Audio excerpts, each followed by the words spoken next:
Jura de nous accueillir, la députée de la circonscription, le préfet, l'ensemble des élus locaux dans une terre qui est fondamentalement imprégnée de questions énergétiques et évidemment l'hydroélectricité, on va y revenir, fait partie de nos éléments d'identité, de notre histoire, sur lesquels on a eu beaucoup de difficultés ces 15 ou 20 dernières années. En ce moment, on a une loi dite Battistel qui est discutée effectivement au Parlement, également portée par le député Bollot. Au fond, faire ici le lancement de notre stratégie pluriannuelle pour l'énergie dit aussi quelque chose de la réconciliation qu'on essaie d'avoir et de mener entre les différentes filières énergétiques. Je l'ai dit lorsque j'ai été nommé à Matignon par le président de la République, au fond, qu'il y avait un décalage qui devenait de plus en plus préoccupant entre la géopolitique globale, la situation internationale et notre vie politique intérieure. On a eu évidemment l'ensemble des discussions budgétaires de l'automne dernier, mais je crois qu'il y a bien une thématique qui démontre bien qu'il y avait une urgence à tracer un chemin qui certes ne sera pas forcément consensuel, on va y revenir, mais dans lequel ne pas décider pour le coup devenait fondamentalement dangereux pour notre souveraineté, pour notre capacité à produire, pour notre capacité à organiser nos filières, et je remercie celles et ceux qui les représentent ici aujourd'hui et qui vont avoir la parole dans un instant, c'est évidemment la question de l'énergie. Pendant au fond longtemps, j'étais jeune secrétaire d'État à l'énergie il y a 8 ans, la question énergétique, elle était au fond largement animée par deux aspects. Le prix, évidemment, on va y revenir, notamment pour les consommateurs d'électricité, les particuliers, mais aussi le monde économique, parce qu'il n'y a pas de développement industriel et il n'y a pas de développement même numérique demain ou d'une économie sans production d'électricité. Et l'autre facteur, c'était évidemment nos engagements internationaux climatiques et notre capacité à décarboner. Mais on le voit bien, depuis maintenant singulièrement 3-4 ans, la question de l'énergie, elle pose de nouveau des questions redoutables en matière de souveraineté et d'indépendance. Et on l'a vu avec cette dépendance au gaz russe, et dont on voit très directement aujourd'hui que cette dépendance de la Russie se dirige désormais vers les États-Unis d'Amérique. Dépendance vis-à-vis des hydrocarbures qui nous viennent du Moyen-Orient, avec une situation politique et géopolitique on ne peut plus complexe, avec donc aussi les chocs qui vont avec sur notre économie, et donc une question assez redoutable, avec d'ailleurs certains liens avec nos politiques aussi de défense en matière de souveraineté militaire, c'est jusqu'à quel point veut-on rester dépendant d'un certain nombre de régions du monde. Cette nuit, enfin tôt ce matin, j'ai repris les déclarations de Pierre Messmer lorsqu'il était Premier ministre. Pour moi, un modèle parce qu'il a été ministre des Armées pendant pratiquement 9 ans, il est compagnon de la Libération. C'est lui qui a été un des papas du nucléaire militaire dans ce pays, mais c'est aussi un des papas du nucléaire civil avec le plan Messmer. Et au fond, on est à la fin de 1973, début 1974, il y a le premier choc pétrolier.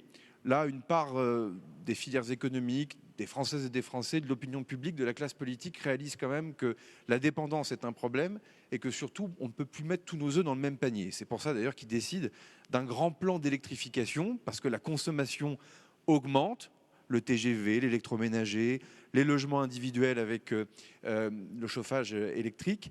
Et Messmer décide avec ses ministres à l'époque de dire bah voilà, on va avoir un plan rapide qui va nous permettre notamment de construire les premières tranches nucléaires de ce pays. Et en regardant justement les déclarations de Messmer et les réactions aux déclarations de Messmer, c'est pas complètement inintéressant dans le contexte dans lequel on est. Déjà, la première critique qui est faite, c'est qu'il y avait quelque chose d'autoritaire et qu'il n'y avait pas eu de débat au Parlement, dans lequel le gouvernement de l'époque dit qu'il y a urgence à réagir et dans lequel, au fond, on sait ce qu'il faut faire. Donc comme tout le monde sait ce qu'il faut faire, c'est peut-être pas la peine d'en parler pendant des heures. La deuxième critique qui est faite, c'est de dire, mais voyons, qui va consommer toute cette électricité qui est produite ? Vous allez bien voir qu'on produit trop et que c'est complètement fou de construire des réacteurs nucléaires parce qu'il y aura trop d'électricité produite. Les critiques venant d'ailleurs autant des oppositions à l'Assemblée nationale qu'au Sénat ou dans certaines forces syndicales à l'époque. Et puis, la critique de dire, mais vous êtes complètement fou. L'uranium, c'est une dépendance vis-à-vis de l'extérieur. On va se lier les mains avec un certain nombre de nouvelles dépendances, on va mettre tous nos œufs dans le même panier, et puis en plus, on va ruiner EDF. Et au fond, moi j'aime l'histoire, quand on regarde un tout petit peu la semaine qu'on vient de vivre, et les débats de 1973-1974, ça rend assez humble. Alors, ça rend visiblement pas tout le monde humble, mais Moi, en tout cas, fondamentalement, ça m'a rendu humble. Et donc, avec humilité, je vous propose de rentrer dans le débat sur justement quelle est notre stratégie énergétique pour les années qui vont venir. Les années qui vont venir, et c'est aussi intéressant du débat qu'on a vécu cette semaine, avec des réactions un tout petit peu épidermiques sur la base de chiffres qui n'étaient pourtant pas encore publics, parce qu'on va les publier dans un instant, des réactions épidermiques sur, au fond, un rapport à tout cela qui est très court-termiste, alors que le débat de ce matin, il va nous amener à nous poser des questions pour dans 4, 5 ans, 10 ans, 15 ans, 20 ans, en fonction évidemment des décisions que nous allons prendre. Et au fond, c'est le point de démarrage, et c'est pour ça que je commençais par l'hydroélectricité. Il n'y a pas de schéma dans lequel on peut être dépendant. Et je crois que tous les travaux préparatoires de la PPE, qui ont été évidemment menés par Roland Lescure, mais je remercie aussi les prédécesseurs, il y a Marc, il y a Agnès, un certain nombre d'acteurs qui sont largement engagés sur ces sujets, Olga, depuis tant d'années, qu'au fond, notre sujet, c'est le carbone. Et pour la première fois, nos intérêts climatiques correspondent à nos intérêts géopolitiques. C'est une chance, ça aurait pu diverger. Et pour la première fois aussi, nos intérêts industriels, climatiques et géopolitiques correspondent aux intérêts du consommateur et à sa facture d'électricité. Et ça, c'est un alignement qui, au fond, nous amène à une seule vraie question, c'est comment on est capable d'électrifier plus vite. L'électrification du pays, par la demande, par la consommation, passe aussi par l'offre. Et c'est ce que certains ne veulent pas comprendre dans ce débat public, c'est qu'il y a une corrélation essentielle entre l'offre et la demande, surtout dans des moments où des chocs industriels sont à venir en matière de consommation énergétique. Je ne veux pas être trop long. En tout cas, vous le comprenez bien, ce n'est pas qu'un décret qui sera signé, enfin qui a été signé et qui sera publié demain matin au journal officiel, c'est un plan qui est plus complet. Une stratégie globale, le décret d'ailleurs n'étant pas tout, parce que derrière ce sont surtout les appels d'offres qui vont sortir suite à ce décret, qui vont donner le rythme justement de cette production d'électricité. Derrière, ce sont des décisions qui vont continuer d'être prises en matière nucléaire. Président, et merci de nous accueillir, et je remercie à travers vous l'ensemble des équipes d'EDF qui sont ici, parce qu'on leur doit beaucoup dans cette histoire, justement, cette épopée énergétique du pays. Mais enfin, clairement, on vient traduire dans les textes le choix que nous faisons sur le nucléaire, et pas tellement que pour le nucléaire, sur le parc des centrales existantes, mais sur le nouveau nucléaire. Notre ancien délégué général pour l'armement, Joël Barre, qui a cette mission de délégué interministériel, y reviendra sans doute. Et puis, parce que c'est un mensonge que de dire que 100% de la consommation d'électricité du pays ne peut venir que du nucléaire, ça nous permet de pivoter vers des filières renouvelables qui, elles, là aussi, beaucoup de gens ne veulent pas voir, mais ont changé fondamentalement d'aspect et de visage ces 20 dernières années, parce que certaines filières, désormais, sont fondamentalement souveraines, en tout cas, sont développées sur l'ensemble du territoire, que les nouvelles technologies, notamment numériques, d'intelligence artificielle, va mener à des sauts importants de maîtrise du pilotage, du stockage, autant de sujets évidemment sur lesquels nous allons revenir ce matin. En tout cas, le décret demain, la loi dite Bolo-Batistel en navette parlementaire, Madame la députée, entre l'Assemblée nationale et le Sénat. Je sais à qui je le dis ici parce que c'est attendu depuis maintenant 15 ou 20 ans et c'est la capacité à pouvoir réinjecter beaucoup d'argent dans l'hydroélectricité française. Et puis derrière, le ministre Lescure et ses équipes qui vont prendre la main pour essayer de dessiner un plan d'électrification qui devra au fond, converser en miroir avec cette PPE. Et c'est pour ça que je remercie un certain nombre de représentants d'autres filières ici, monde agricole, monde du logement, Madame la Ministre, monde du transport, parce que l'électrification, par définition, c'est tout azimut dans l'ensemble des filières. On ne pourra pas tout traiter ce matin. Je veux juste avoir un mot pour Corse et Outre-mer, les zones dites non interconnectées, sur lesquelles on aura aussi une déclinaison de ces stratégies, parce que paradoxalement, dans nos territoires ultramarins, dans lesquels il ne manque ni mer, ni vent, ni soleil, on a encore une dépendance aux hydrocarbures qui est plus que préoccupante. Et Madame la Ministre de l'Environnement, chère Monique, qui en plus va en contradiction avec nos engagements internationaux en la matière. Et donc ça fait évidemment partie des points de vigilance à avoir dans les temps qui viendront. Je ne suis pas plus long. Merci en tout cas de vous être libérés pour ce qui est plus qu'une table ronde, qui est un moment aussi de partage. Je veux que la parole soit la plus libre possible. Il y a des sujets, ils sont clivants. On parle beaucoup, Président, du pilotage des centrales nucléaires ces derniers temps. Il y a des sujets qui sont éminemment techniques, qui sont malheureusement trop simplifiés dans le débat public. La réalité, c'est qu'une fois de plus, il faut avancer. Donc, essayons de traiter avec notre modérateur l'ensemble des sujets pour avoir une feuille de route qui, au moins, nous emmène jusqu'à l'élection présidentielle et évite ce surplace qui est absolument délétère.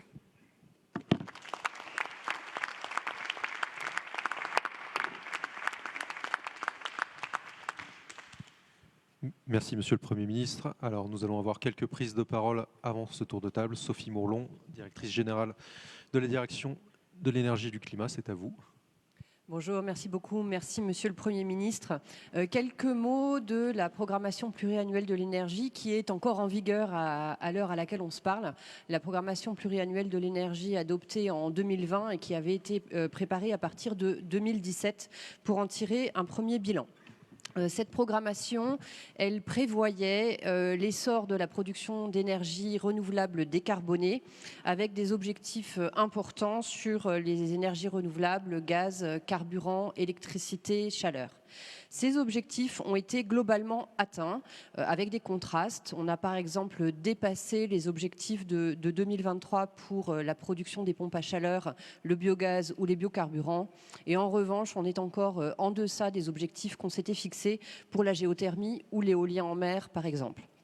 Cette programmation de 2020, elle prévoyait également la fermeture de 14 réacteurs nucléaires, mais également des études sur la faisabilité et la pertinence d'un programme de nouveau nucléaire et sur les options de développement du nucléaire et des énergies renouvelables pour le mix électrique. Ces études, elles ont été conduites, elles ont été publiées en 2022 et c'est sur la base de ces études et des travaux ultérieurs que la nouvelle programmation qui va être adoptée a pu être construite. Cette programmation pluriannuelle de l'énergie, elle prévoyait également la baisse des consommations et en particulier la baisse des consommations d'énergie fossile. Vous l'avez dit, Monsieur le Premier ministre, c'est un élément déterminant parce que la dépendance de la France aux énergies fossiles reste un poids important sur sa facture énergétique et en particulier en période de crise. Ces objectifs de baisse des consommations d'énergie fossile, ils ont été atteints avec une baisse de 14% entre 2019 et 2023 et on a pu mettre quasiment un terme à la production d'électricité à partir de charbon puisque ces 2 dernières années, la production d'électricité à partir de charbon est inférieure à 0,1% de notre mix électrique. Nous avons donc aujourd'hui une production électrique qui est décarbonée à plus de 95% et disponible en abondance, ce qui permet le développement des usages électriques, mais on y reviendra ce matin puisque c'est un des objectifs sur lequel il reste beaucoup de travail. On peut dire aussi que cela nous a permis de travailler traverser certainement dans de meilleures conditions la crise énergétique de 2022-2023 qui avait été provoquée par l'invasion de l'Ukraine par la Russie, par les difficultés à ce moment-là de notre parc nucléaire et par une sécheresse historique qui a sévi en 22-23 et qui avait réduit également la disponibilité de notre hydroélectricité. Voilà pour quelques éléments de bilan, Monsieur le Premier ministre. Merci Sophie Mourlon. Si on peut passer le micro à Thomas Vérinck, directeur exécutif chez RTE, qui va nous présenter les scénarios de RTE qui éclairent le débat public parce que c'est une des missions de RTE, d'être éclaireur du débat public. Merci, Monsieur le Premier ministre, Mesdames et Messieurs les ministres. Donc effectivement, RTE, parmi ses missions, documente différents scénarios, différentes options en matière de production, en matière de consommation d'électricité. C'est un travail qui est technique, scientifique, minutieux, parfois aride, mais c'est ce qu'il faut pour qu'on puisse prendre des décisions qui sont éclairées sur la base de faits techniques et économiques. Le bilan prévisionnel, c'est une méthode, les coûts complets du système, pas de coûts cachés, pas d'impasse. On regarde ce qui se passe dans toutes les configurations. C'est un socle de résultats techniques. Au cours des dernières années, on a tout étudié, de la fermeture de réacteurs nucléaires à la construction de nouveaux, de scénarios de moratoire sur les renouvelables à la franche accélération. Ça nous donne des convictions, des certitudes, prolonger les réacteurs existants, rentables pour la France dans toutes les configurations, construire des nouveaux réacteurs, rentabilité avérée dans les scénarios d'électrification, idem pour les énergies renouvelables. Ça permet aussi d'éviter des faux semblants. On parle toujours nucléaire d'un côté, renouvelable de l'autre, mais qu'y a-t-il de commun entre l'éolien offshore qui partage les mêmes constantes peut-être que l'hydraulique ou parfois que le nucléaire et les mêmes types d'investissements par rapport au solaire. Donc en fait, il faut différencier. Donc Le bilan prévisionnel, c'est aussi des analyses sur les risques. Risques de manquer d'électricité à terme, dans des scénarios où on combine électrification rapide et moratoire, que ce soit sur le nucléaire ou les renouvelables. Risque économique, si jamais on a peu d'électrification mais qu'on met beaucoup de production. Donc tous ces risques qui sont techniques, qui sont documentés, on les connaît. C'est aussi des solutions pour exploiter le système électrique. Il faut le piloter en temps réel. Beaucoup de gens disent un système avec beaucoup d'énergie renouvelable, c'est un système décentralisé. Ce n'est pas le cas. Un système avec des énergies renouvelables, c'est un système centralisé avec du pilotage en temps réel. Et l'objectif, c'est qu'au cours des prochains mois et des prochaines années, on soit en situation d'exploiter ce nouveau système qui nous permettra de produire plus d'électricité et de remplacer du gaz et du pétrole. Pour ça, on a un guide. Ce qui a été fait, le Premier ministre a parlé du plan Messmer. Dans le déploiement du plan Messmer dans les années 80, à la fin des années 80, début des années 90, on avait des problèmes qui ressemblaient à ceux d'aujourd'hui. La production, ça allait bien. Elle avait retrouvé son niveau. La consommation, elle ne suivait pas la trajectoire des années 70. On a trouvé des façons de traiter des excédents d'électricité avec un bon plan d'électrification. On a trouvé la façon d'avoir de la flexibilité. On pense à nos chauffe-eau qui s'activent automatiquement la nuit. Belle réussite des années 80, ça fonctionne extrêmement bien. On doit aujourd'hui trouver le même type de solution technique pour faire fonctionner notre système et on est capable de le faire. Et les prérequis techniques de ces systèmes ont été exposés par RTE. Qu'est-ce qui va se passer dans les prochaines années? Deux possibilités. Première, une électrification rapide du type plan Messmer. On a appelé ça scénario, c'est le scénario vert que vous voyez, décarbonation rapide. Décarbonation rapide, c'est plus 10% en 5 ans. Est-ce que c'est difficile? Oui. Est-ce que c'est inédit? Non. C'est ce qu'on a fait dans les années 80-90. Dans décarbonation rapide, même si on est économe, on remplace du pétrole et du gaz par de l'électricité et donc la consommation augmente. L'autre scénario, ça s'appelle décarbonation lente. Dans celui-là, nous retrouvons en 2030 la consommation antérieure au Covid. Dans ce scénario-là, effectivement, on va plus lentement, on décarbone moins vite, mais on le fait aujourd'hui. Je voulais finir par deux bonnes nouvelles. La première, c'est qu'aujourd'hui, ces scénarios, ce n'est plus uniquement de la prospective. Il y a des projets derrière, des projets concrets. Juste sur la grande industrie ou le numérique, il y a 170 grands projets existants. Si on les concrétise tous, on est très au-dessus de décarbonation rapide. On a ajouté 25 gigawatts de nouveaux projets en 2 ans. C'est très rapide, la France va vite, est attractive. La deuxième bonne nouvelle, c'est que nous avons de l'électricité qui est abondante et qui est compétitive sur les marchés. Rappelez-vous, il y a 3 ans, le risque de pénurie, c'était il n'y a pas si longtemps. Parmi vous, différentes filières venaient, vous vouliez réserver des quotas d'électricité pour 2030 et 2035 par peur d'en manquer. Nous ne sommes plus dans cette situation. La France est en situation de faire à la fois de l'électrification de l'industrie lourde, des transports, du bâtiment et du numérique. D'autres pays ne sont pas dans notre situation. Ça me semble donc un excellent point de départ pour réfléchir à notre politique énergétique dans les prochaines années. Merci Thomas Vérinck. La parole passe à Roland Lescure. Monsieur le ministre. Merci Nicolas. Monsieur le Premier ministre, Mesdames, Messieurs les ministres, passés et présents, Mesdames et Messieurs les élus, Mesdames et Messieurs surtout les membres de la grande famille de l'énergie française. On est vraiment dans une réunion de famille aujourd'hui et je voudrais revenir 4 ans en arrière, presque jour pour jour, le 10 février 2022 à Belfort, quand le président de la République a tracé un nouvel avenir pour les filières énergétiques françaises qui, je pense, a fait beaucoup d'heureux dans la salle, quelle que soit la partie de la famille dont ils font partie. Et on se retrouve 4 ans plus tard après un travail énorme de consultation, de réflexion, un travail au Parlement, un travail dans les territoires qui a été mené par, au fond, toutes celles et ceux qui sont présents aujourd'hui.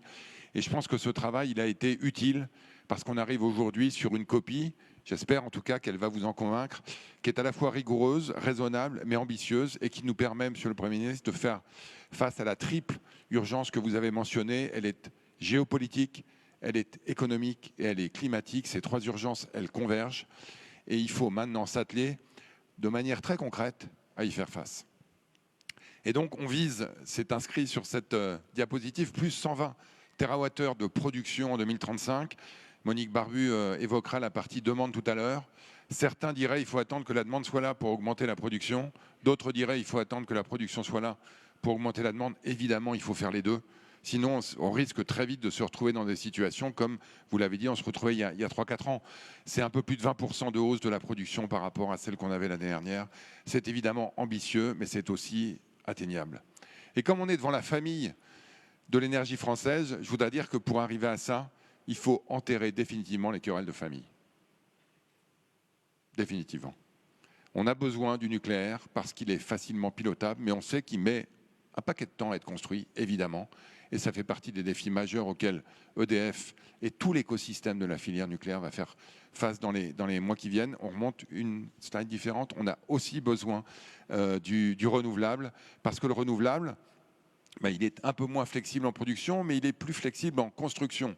Et si on veut augmenter les capacités de production à court terme, il va falloir faire du renouvelable. Alors, les slides vont plus vite que le ministre, donc je voudrais qu'on revienne sur le nucléaire quand même, parce qu'il est essentiel. C'est la base, comme on l'appelle dans le métier, c'est la colonne vertébrale de notre production. On était à moins de 300 TWh en 2023, 2022, au plus bas. On est aujourd'hui à 360 TWh. Merci, Monsieur le Président, et merci à toutes les équipes d'EDF qui ont travaillé d'arrache-pied pour arriver là où on est. Mais on va continuer. En 2035, on sera entre 380 et 420 TWh. Et comme vous allez livrer les EPR2 en temps et en heure, dès 2038, on pourra inaugurer un nouvel EPR2 et on en sera tous très heureux. C'est la base, c'est ce qui permet de contribuer entre 70 et 85% suivant les années des années à venir à notre production électrique. Évidemment, on en a besoin, on va s'appuyer dessus. Ça fait partie des forces de la France, vous l'avez dit, Monsieur le Premier ministre, depuis 50 ans.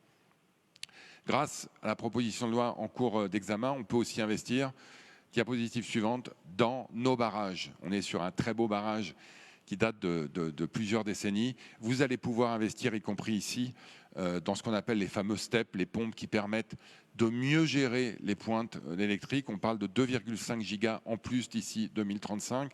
C'est énorme, surtout dans les moments de pointe où on a besoin de plus d'électricité. C'est 750 000 foyers qui vont pouvoir être dans les moments de pointe, être directement approvisionnés sans pression sur le réseau. Grâce à ces investissements, 11% de capacité de production en plus. On va évidemment poursuivre sur l'éolien. On a entendu à la fois les messages politiques, on a aussi entendu l'impact de la révolution technologique qui fait qu'aujourd'hui on peut remotoriser des éoliennes en place. On sera à 31 gigawatts pour l'éolien terrestre, entre 35 et 40 en 2035. Pour l'éolien marin, on va accélérer. Vous savez qu'on n'est pas très haut, à peine 1 giga actuellement. On va aller vers 3,6 gigas en 2030, 15 gigas en 2035. Tout ça sont des chiffres assez techniques. Derrière ces deux photos, là, il y a à peu près 15 millions de Françaises et de Français qui peuvent être approvisionnés en électricité. Et quand on passe à l'autre énergie renouvelable qu'on connaît tous, le solaire, on a aussi sur la diapositive suivante, pardon, à peu près 15, en fait 17 millions de concitoyens français qui peuvent être approvisionnés si on poursuit le développement du photovoltaïque, à la fois en développant ce qui est dans les tuyaux, si je puis dire, des projets qui ont été acceptés et qu'on doit maintenant mettre en œuvre dans les champs, 48 gigas d'ici 2030 et entre 55 et 80 2035. Cette fourchette peut sembler large, mais on l'a vu tout à l'heure, les scénarios de demande, eux aussi, ils sont. Et ce que le Premier ministre a souhaité, c'est qu'on ait une clause de revoyure qui nous permettra, dès 2027, en fait, de savoir sur quel type de scénario on est et d'adapter évidemment les capacités de production à ces différents scénarios. Alors, les spécialistes ici le savent, l'énergie décarbonée, ce n'est pas seulement l'électricité, donc on va évidemment continuer à travailler sur d'autres sources extrêmement importantes, la chaleur renouvelable, le biométhane, les biocarburants, l'hydrogène. On va aussi, je rassure ceux qui sont inquiets, qui nous ont écrit ces derniers jours, continuer à travailler sur les nouvelles énergies marémotrices et poursuivre les expérimentations. Évidemment, l'innovation, c'est important. Puis, vous l'avez dit, Monsieur le Premier ministre, il faudrait terminer par parler des territoires d'outre-mer et de la Corse. Ils sont partout dans le monde, ça fait partie de notre fierté, mais reconnaissons-le, ils sont aujourd'hui les parents pauvres de la décarbonation. On a plus de 75% de l'énergie dans ces territoires, en Corse et ailleurs, qui est carbonée. Alors qu'on a évidemment des atouts énormes dans tous ces territoires. La géothermie, l'éolien offshore, le solaire, les barrages, Ils sont partout sur cette carte. Il faut qu'on investisse. Vous m'avez demandé, on va le faire, Monsieur le Premier ministre, de relancer la PPE dans les Outre-mer. On va le faire très vite, de manière à ce que les parents pauvres deviennent les enfants riches. Voilà, je ne serai pas plus long. Merci à tous et à toutes. Vous avez parlé des gouvernements qui, dans les années 70, font qu'aujourd'hui, on a de l'énergie décarbonée en volume et pas cher. Soyons à la hauteur d'eux, de manière à ce que nos enfants, dans 30-40 ans, puissent aussi nous remercier. Ce sera ici ou ailleurs, mais ils nous remercieront, j'espère, d'avoir mis la France au niveau. Merci. Merci, Monsieur le Ministre. Et pour conclure ce propos introductif, Madame la Ministre, Monique Barbu. Monsieur le Premier ministre, mes chers collègues, mes chers amis, alors c'est vrai, pour une fois, vous avez un ministre de l'économie, un ministre de l'industrie et un ministre de la transition écologique alignés. Chacun voyant midi à sa porte, la mienne, c'est de sortir des énergies fossiles.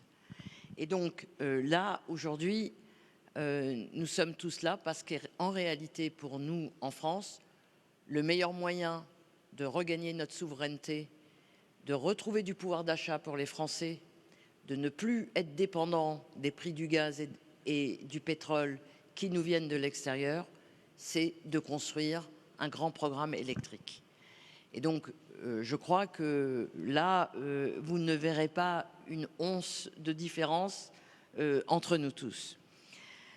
Et c'est vrai que cette PPE, elle ne vient pas non plus de n'importe où.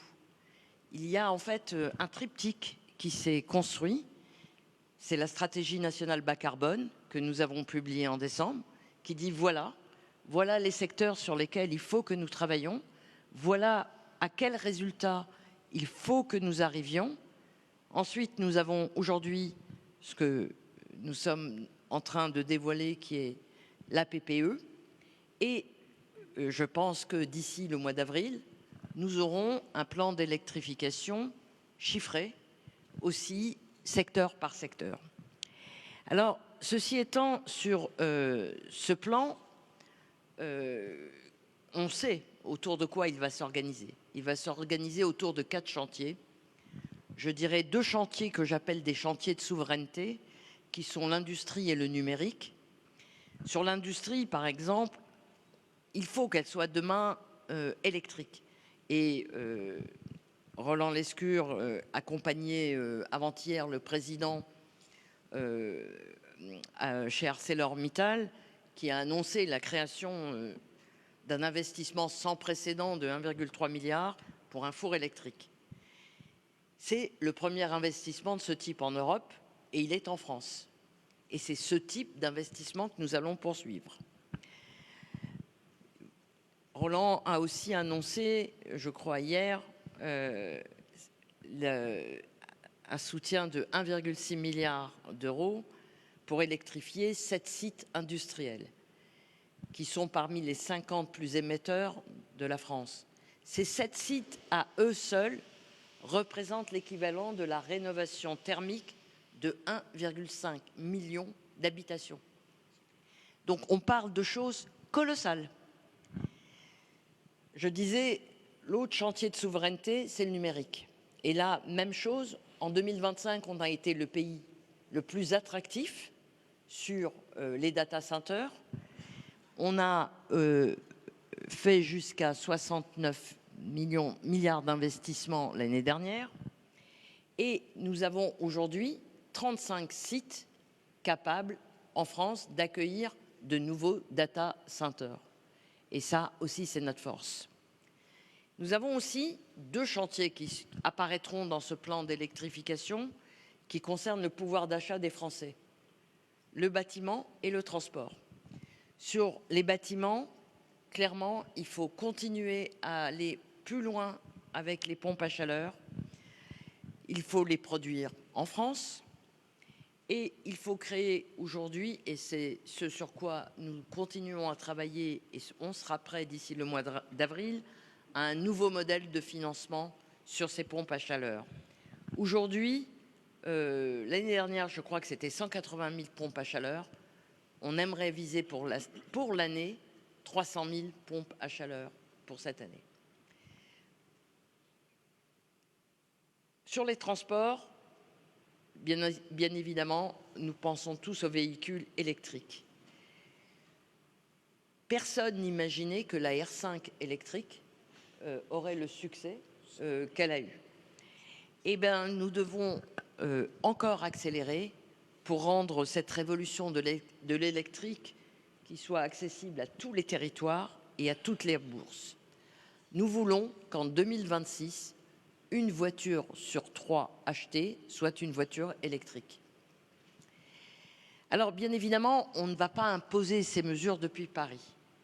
Et pour chaque secteur concerné par le plan d'électrification, nous allons avoir des groupes de travail qui vont réunir les filières, les organisations professionnelles et les élus, afin que nous soyons tous d'accord sur les solutions qui sont aussi acceptables socialement et économiquement.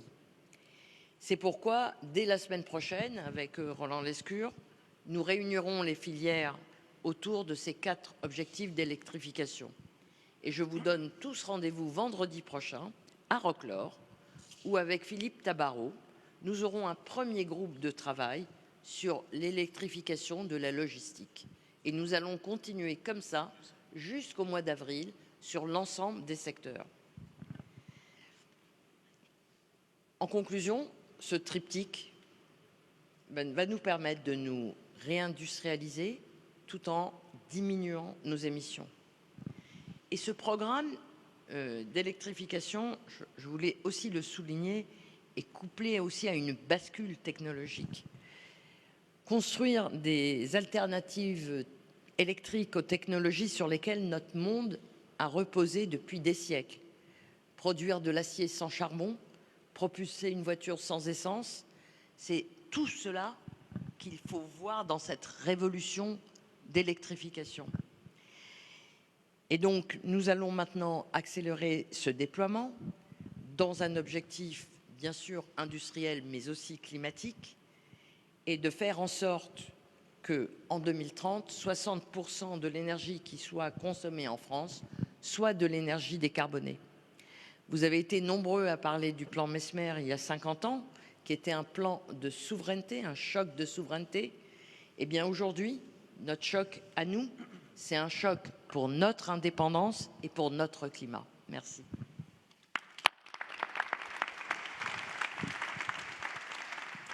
Monsieur le Premier ministre, Mesdames et Messieurs les ministres, Monsieur Thomas Vérinck et Madame Sophie Mourlon, merci pour ce propos introductif. Nous allons désormais passer à la table ronde où les principaux capitaines d'industrie et représentants des fédérations de professionnels vont pouvoir prendre la parole. J'aurai l'honneur d'animer cette table ronde en à peu près 1 heure. Vous serez 18 à parler. Donc, je vous remercie d'être précis dans vos messages. Mais avant ça, je vais me présenter. Donc, Nicolas Goldberg, moi je suis consultant dans le secteur énergétique. Je gravite autour de la plupart d'entre vous. Je suis également responsable énergie au think tank Terra Nova. Écoutez, moi je vais vous dire, cette programmation énergétique, ça fait plusieurs années que je la suis. Je pense parler au nom de nous tous quand je vous dis que, très honnêtement, je n'y croyais plus. Voilà. On a eu plusieurs faux départs, des tentatives, des reconcertations. Ce qu'on peut dire, c'est qu'au moins cette PPE, elle aura été concertée et qu'elle est aussi aboutie qu'elle peut être et que s'en suivra plusieurs plans justement, car ce n'est qu'un outil au service d'un plan d'électrification, d'accompagnement des usages, de décarbonation dans différents secteurs, d'accompagnement du pouvoir d'achat et d'électrification dans les zones non interconnectées. Donc en tout cas, c'est un bon point de départ. Alors, je vais vous passer la parole les uns après les autres. On va commencer par un grand bloc sur la thématique de l'électrification. Monsieur Bernard Fontana, président d'EDF, c'est vous qui allez avoir l'honneur de parler en premier. Alors, sur la partie consommation, puisqu'on reviendra à vous, évidemment, pour la partie production. Déjà, merci de nous accueillir sur ce barrage que vous opérez aujourd'hui en concession. Le régime va évoluer, on y reviendra avec vous, Madame Battistel. Mais alors, pour parler de l'éléphant dans la pièce qui est l'électrification. C'est un sujet stratégique pour EDF, mais stratégique également pour la France, pour utiliser tous ces térawattheures dont nous disposons. Le plan d'EDF, c'est 150 térawattheures de consommation en plus dans les prochaines années, notamment en s'appuyant sur la grande industrie avec les contrats long terme. Donc, ma question pour vous, comment EDF accompagne de tels investissements dans la consommation électrique et dans le passage d'une consommation fossile à une consommation électrique supplémentaire? Merci. Donc, Monsieur le Premier ministre, Mesdames, Messieurs les ministres et les élus, chers amis, effectivement, d'abord une grande priorité pour nous, nous avons des clients, bien s'en occuper, les rassurer sur la capacité à avoir une électricité qui est disponible, compétitive, ça a été souvent cité, souveraine et bas carbone. Et pour cela, mettre une grande priorité sur l'électrification. Alors il y a les clients particuliers, on a 5000 conseillers en France, tous en France, qui sont là pour les accompagner et les conseiller pour l'électrification. On a parlé beaucoup des industriels ou des professionnels, et pour eux, c'est une politique commerciale avec des contrats à 3, 4, 5 ans qui sont très compétitifs, qui sont à leur disposition. Ils en ont signé près de 18 000 récemment. Et on les accompagne, les contrats à long terme, pour qu'ils aient une visibilité qui leur permette aussi, qui soit incitative pour investir. Alors, il y a notre collègue d'Aluminium Dunkerque qui est là, ça a été fait. Je pensais à Safran aussi, qui va investir. Et puis, bien sûr, ArcelorMittal. On a pu signer un contrat sur 18 ans avec des incitations. Ils ont une visibilité. Et alors, ils peuvent engager des investissements de cette nature. Il y a eu Excelsior récemment aussi, qui peut bénéficier de 10 TWh par an. Ça donne une visibilité aux industriels et pour leur permettre de faire. Mais on voit qu'il faut aussi travailler les procédés. Qu'est-ce qu'on peut faire pour électrifier les procédés? Donc avoir des discussions professionnelles, spécialisées. Et moi, je crois beaucoup à ces opportunités qui sont devant nous. Il y a les data centers qui ont été évoqués. Effectivement, nous mettons aussi à disposition des terrains, souvent des anciennes centrales électriques à partir de charbon ou de fuel qui sont connectés, où on peut aller très vite parce que le facteur temps est important. Donc ça a été le cas déjà avec Opcore et Eclairion, et nous en avons d'autres que nous allons effectivement mettre à leur disposition. Il y a les deux sujets qui ont été évoqués également, qui sont des grandes priorités pour nous, c'est la mobilité, comment on peut aider. Alors, nous avons des relations avec, notamment dans la mobilité lourde, et un plan pour mettre à disposition des bornes de recharge, que les gens soient absolument rassurés, qu'ils puissent recharger. Et puis, pour le bâtiment, les pompes à chaleur. Pour nous, c'est mettre le paquet sur les packs. C'est clairement dans nos priorités. Donc, on se retrouve tout à fait dans les thèmes qui ont été évoqués à l'instant. Merci Monsieur le Président. On reviendra à vous pour la partie production, mais effectivement l'électrification, ça a déjà commencé. Et ce projet d'ArcelorMittal, d'avoir des fours électriques, est quand même assez symbolique et envoie un bon signal. Alors Nicolas Devarenne, pour l'Uniden, je me tourne vers nous. Donc vous représentez les gros industriels électro-intensifs. Il n'y a pas d'industrie sans énergie abondante et peu chère. Alors certains de vos adhérents ont déjà signé des contrats à long terme pour bénéficier d'une électricité décarbonée et compétitive dans la durée avec une visibilité. Et donc comment cette visibilité donnée va provoquer, accélérer des investissements de remplacement des énergies fossiles et une consommation électrique supplémentaire? Merci.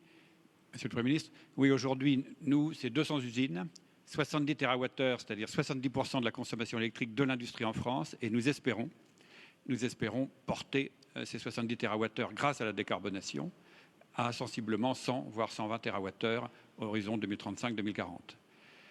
Nous avons, point essentiel, une consommation en base, et nous avons un lien de ce point de vue-là historique avec l'hydroélectricité, tout le bonheur d'être ici aujourd'hui sur un site hydroélectrique.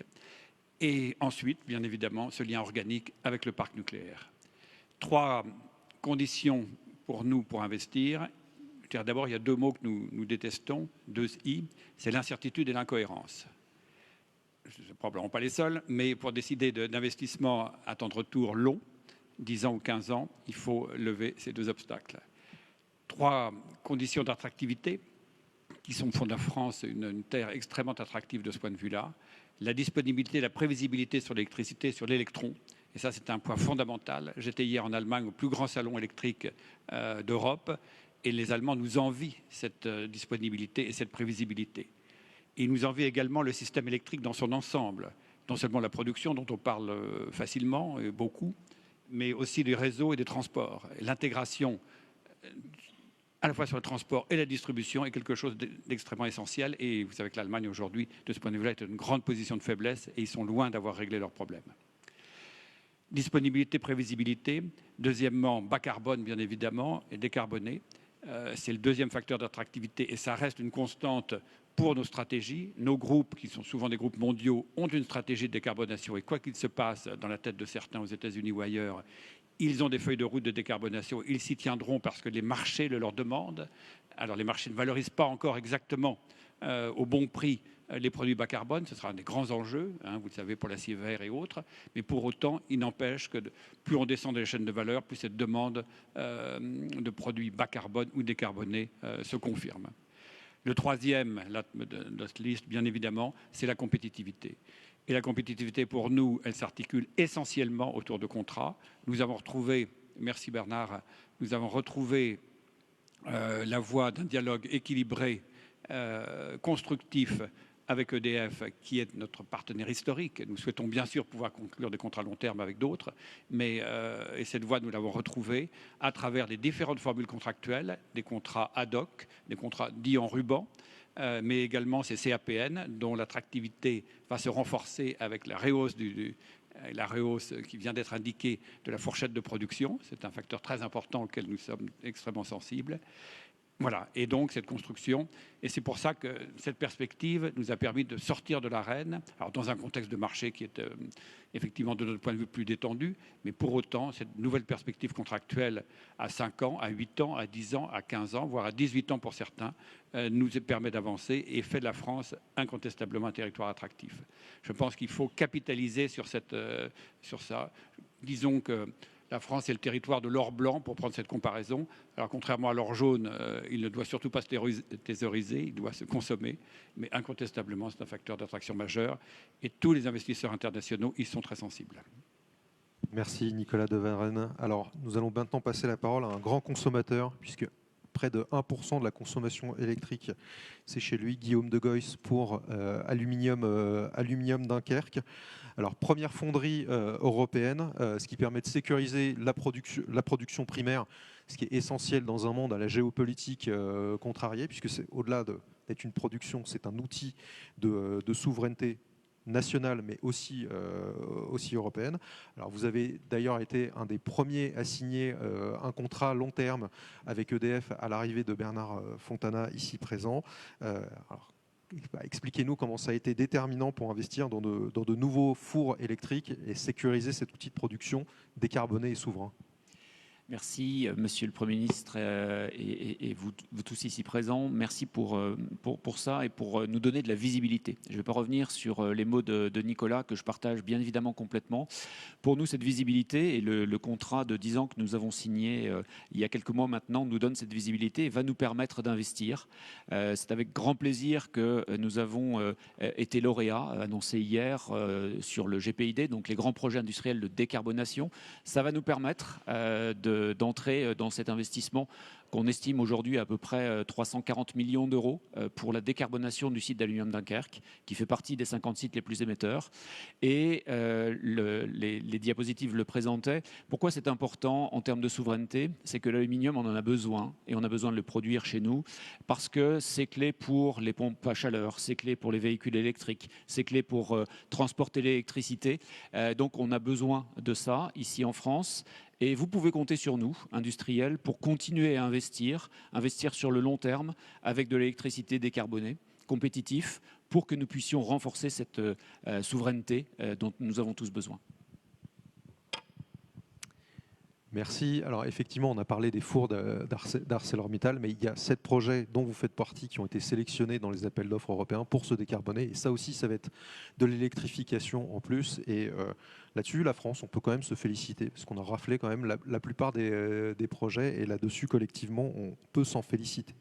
Alors Christian Buchel, pour l'Union française de l'électricité, je me tourne vers vous. Consommer plus d'électricité, ça nécessite de réenchanter ce discours autour de l'électrification, hein, puisqu'on a eu quelques discours parfois un peu négatifs sur l'électrification. Donc comment est-ce qu'on réenchante l'électrification en parlant de progrès technologique, de modernité et de prospérité économique? Et peut-être d'histoire. Donc en tout cas, merci de poser la question de cette façon-là. Dans le plan d'électrification des usages qu'on a déposé sous le sapin de Noël, Monsieur le Premier ministre et Madame la Ministre, Monsieur le Ministre, toute la filière, hein, donc les producteurs d'électrons, quelle que soit la technologie, les réseaux, les entreprises qui fournissent les services auprès des clients et les acteurs de flexibilité de batterie. Effectivement, il y a beaucoup de mesures techniques et on va les apporter, Madame la Ministre, dès le 13, hein, si j'ai bien compris. Il y a beaucoup de mesures techniques, il y a des mesures fiscales. Nous appelons un choc de fiscalité. Il faut rappeler que l'électricité est 2 à 3 fois plus taxée que les énergies fossiles qui pourtant sont importées. Mais j'aime beaucoup la question parce que la question, dans les 50 mesures, en fait, on a commencé par une question qui n'est pas technique, qui est quel est le récit sur l'électricité. Et on a commencé à travailler ce sujet très collectivement avec les personnes qui sont dans la salle, mais beaucoup, et peut-être faut-il le travailler avec les Français, ce récit. Parce que ce récit dit qu'on a un patrimoine qui est unique et que depuis 2 siècles, plus de 2 siècles en fait, il n'y a pas une innovation technologique, il n'y a pas une rupture, une révolution, qu'elle soit économique ou qu'elle soit culturelle ou sociale, qui ne s'est pas faite sans l'électricité. On a regardé l'exposition de l'électricité à Marseille en 1908, pardon de revenir en arrière, mais elle est fantastique. Il y a évidemment l'exposition universelle, la fée électricité en 1937. Enfin, tout ça pour dire qu'on a un patrimoine un peu unique dans le monde. La deuxième chose qu'on a vue dans ce récit, c'est que nous avons des scientifiques, alors depuis très longtemps, hein, donc Ampère, si on est entre 17e et 18e siècle, Marie Curie, mais on a peu parlé des prix Nobel récents de la physicienne voilà, Anne Lullier qui a travaillé sur les lasers, par exemple. Donc on a la science aussi dans notre pays. Et puis l'électricité, elle a une caractéristique, c'est qu'elle est à la fois invisible et silencieuse. Et donc, elle est tellement liée au progrès qu'on ne la voit pas. J'ai beaucoup aimé les expressions aussi sur les data centers, sur les consommateurs qui viennent de s'exprimer. Ben, elle ne se voit pas, elle est silencieuse, mais effectivement, elle apporte tout ce progrès. Et l'autre, on va dire, caractéristique qu'on a trouvé en France, qui ne se retrouve pas dans tous les pays au monde, c'est qu'on a un patrimoine industriel. Alors, il y a les acteurs de la production, des réseaux, il y a les équipementiers sont dans la salle aussi, mais on a des leaders mondiaux sur toute la chaîne électrique. Sur toute la chaîne électrique, dans les équipements, dans l'ensemble de la chaîne, on a des leaders mondiaux. Donc la France, elle a tout ce qu'il faut pour passer, parce que je le rappelle quand même, nous ne sommes qu'à 27% de part d'électricité dans l'énergie finale consommée dans notre pays. Et nous avons tout, nous avons un superbe récit pour passer, je ne sais pas, peut-être très vite, 2035 à 50% de part d'électricité dans les usages finaux. En tout cas, toute la filière que je représente là, on a nos propositions, mais elles sont évidemment à disposition pour travailler très vite. On est l'arme au pied pour y participer à cette électrification du pays. Merci. Merci Christian Buchel. Alors puisqu'on parle de récits autour de l'électricité, parlons également modernité avec vous, Laurent Bataille. Donc à la FIEC, vous accompagnez les nouveaux usages numériques, électriques et numériques. Alors à ce titre-là, il faut rappeler que la France, l'année dernière, a été le premier pays et de loin à attirer les investissements dans les data centers. Ça a été diffusé dans les slides tout à l'heure. Donc vous, à la FIEC, comment est-ce que vous vous préparez et comment est-ce que vous anticipez la croissance du numérique dans nos usages qui entraînera une consommation supplémentaire d'électricité ? Oui, merci. Effectivement, la FIEC est à la convergence à la fois du matériel électrique, de l'électronique, des technologies de communication et donc du numérique. Si on regarde le numérique aujourd'hui dans le contexte de cette électrification, il a 2 impacts majeurs et c'est une double chance. C'est d'abord une chance qui permet d'accompagner l'électrification des usages, mais également les infrastructures.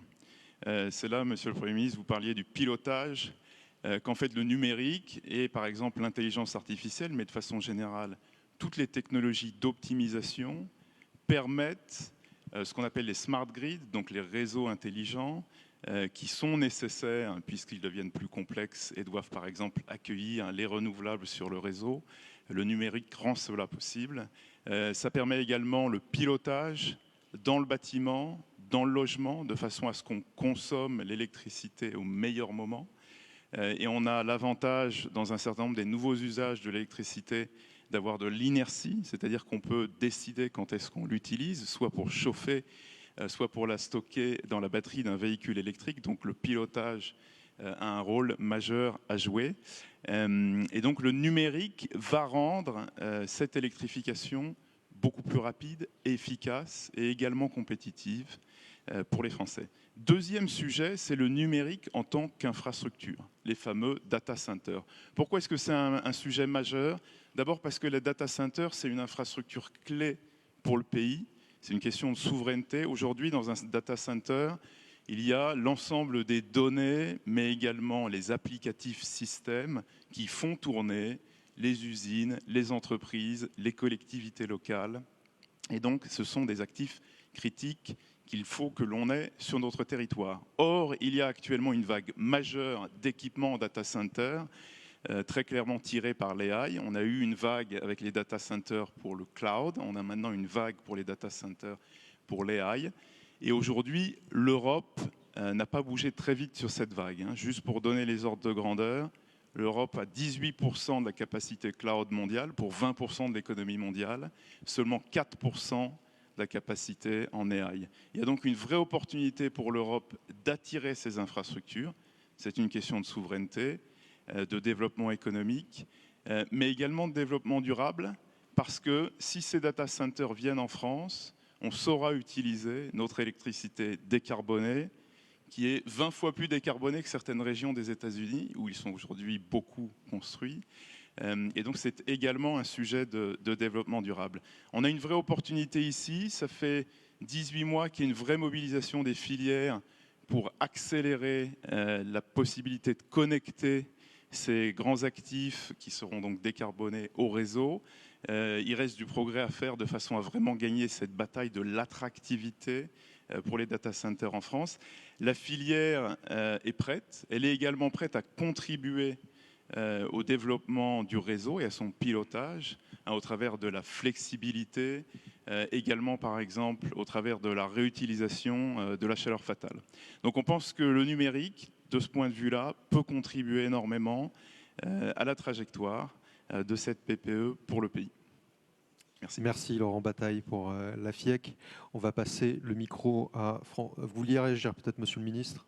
Non. Ou François Deroche pour l'AFPAC. Alors on a eu le bilan du déploiement des pompes à chaleur avec la PPE2. C'est un des succès de la PPE2.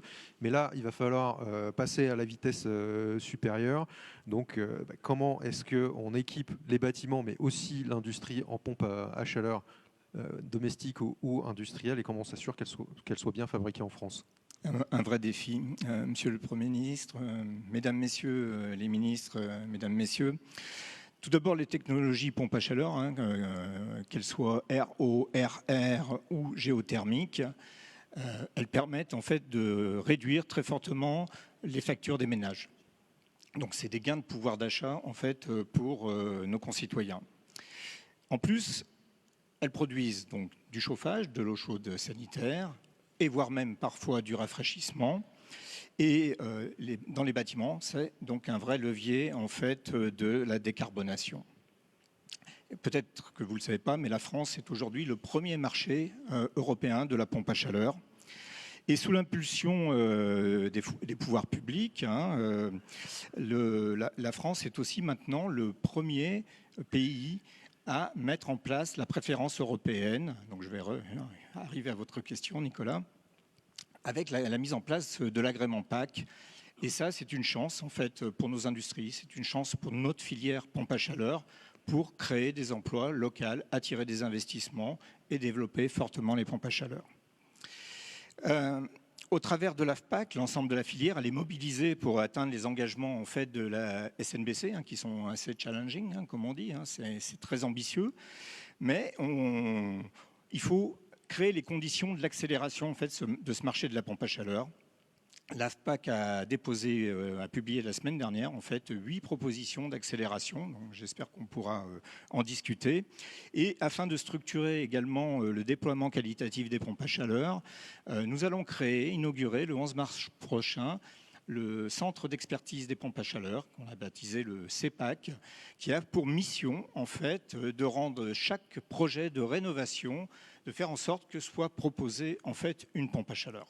Voilà, merci. Merci beaucoup. Et pour terminer ce tour de table sur la consommation et les bâtiments, Emmanuel Cos, ancienne ministre et aujourd'hui pour l'Union sociale pour l'habitat. Alors, dans le bâtiment et le logement social en particulier, les nouveaux logements sont équipés en électrique grâce aux nouvelles réglementations thermiques, mais le vrai challenge, c'est d'arriver à faire basculer le stock des bâtiments vers l'électricité tout en préservant le pouvoir d'achat, surtout pour les ménages les plus précaires. Alors, comment fait-on ? Merci Nicolas pour la question. Monsieur le Premier ministre, Mesdames, Messieurs les ministres, tout d'abord merci pour la confiance de me proposer de travailler sur la question du logement. Ce jour est important. Moi, j'ai fait la première PPE, donc je mesure la gravité des discussions. Oui, ça fait rire certains, mais voilà. En tout cas, c'est des enjeux stratégiques importants. Et je pense que sur le logement, en fait, ce qui est important, c'est qu'il y a deux choses. Il y a évidemment décarboner, ça c'est une nécessité, mais aussi parce qu'en fait, aujourd'hui dans le logement, on subit déjà très fortement les enjeux de l'adaptation, du changement climatique, et que la décarbonisation, c'est un tout avec bien d'autres sujets, qui sont notamment le rafraîchissement, les enjeux de renaturation, parce qu'en fait, on commence à avoir, vous le savez, de ce qu'on appelle des bouilloires thermiques, et ce n'est pas simplement une image, c'est une réalité quotidienne, et il faut qu'on aille beaucoup plus vite que la détérioration du climat. Donc décarboner, oui. Après, il faut trouver des solutions concrètes. Et je crois que l'objectif de ce groupe de travail, c'est aussi de traduire vos objectifs massifs et des solutions qui, comme ça, ont l'air absolument simples et très faciles à mettre en œuvre, au fait qu'il faut aller dans chaque logement, dans chaque bâtiment. Et en fait, c'est de la dentelle. Et donc, c'est pour ça que l'électrification, elle se passera certainement par des différentes solutions. Et nous, on doit travailler des solutions très concrètes qu'interrogent tant la technique que les réseaux, que le prix, parce qu'à la fin, sur le logement, la question, c'est l'usager.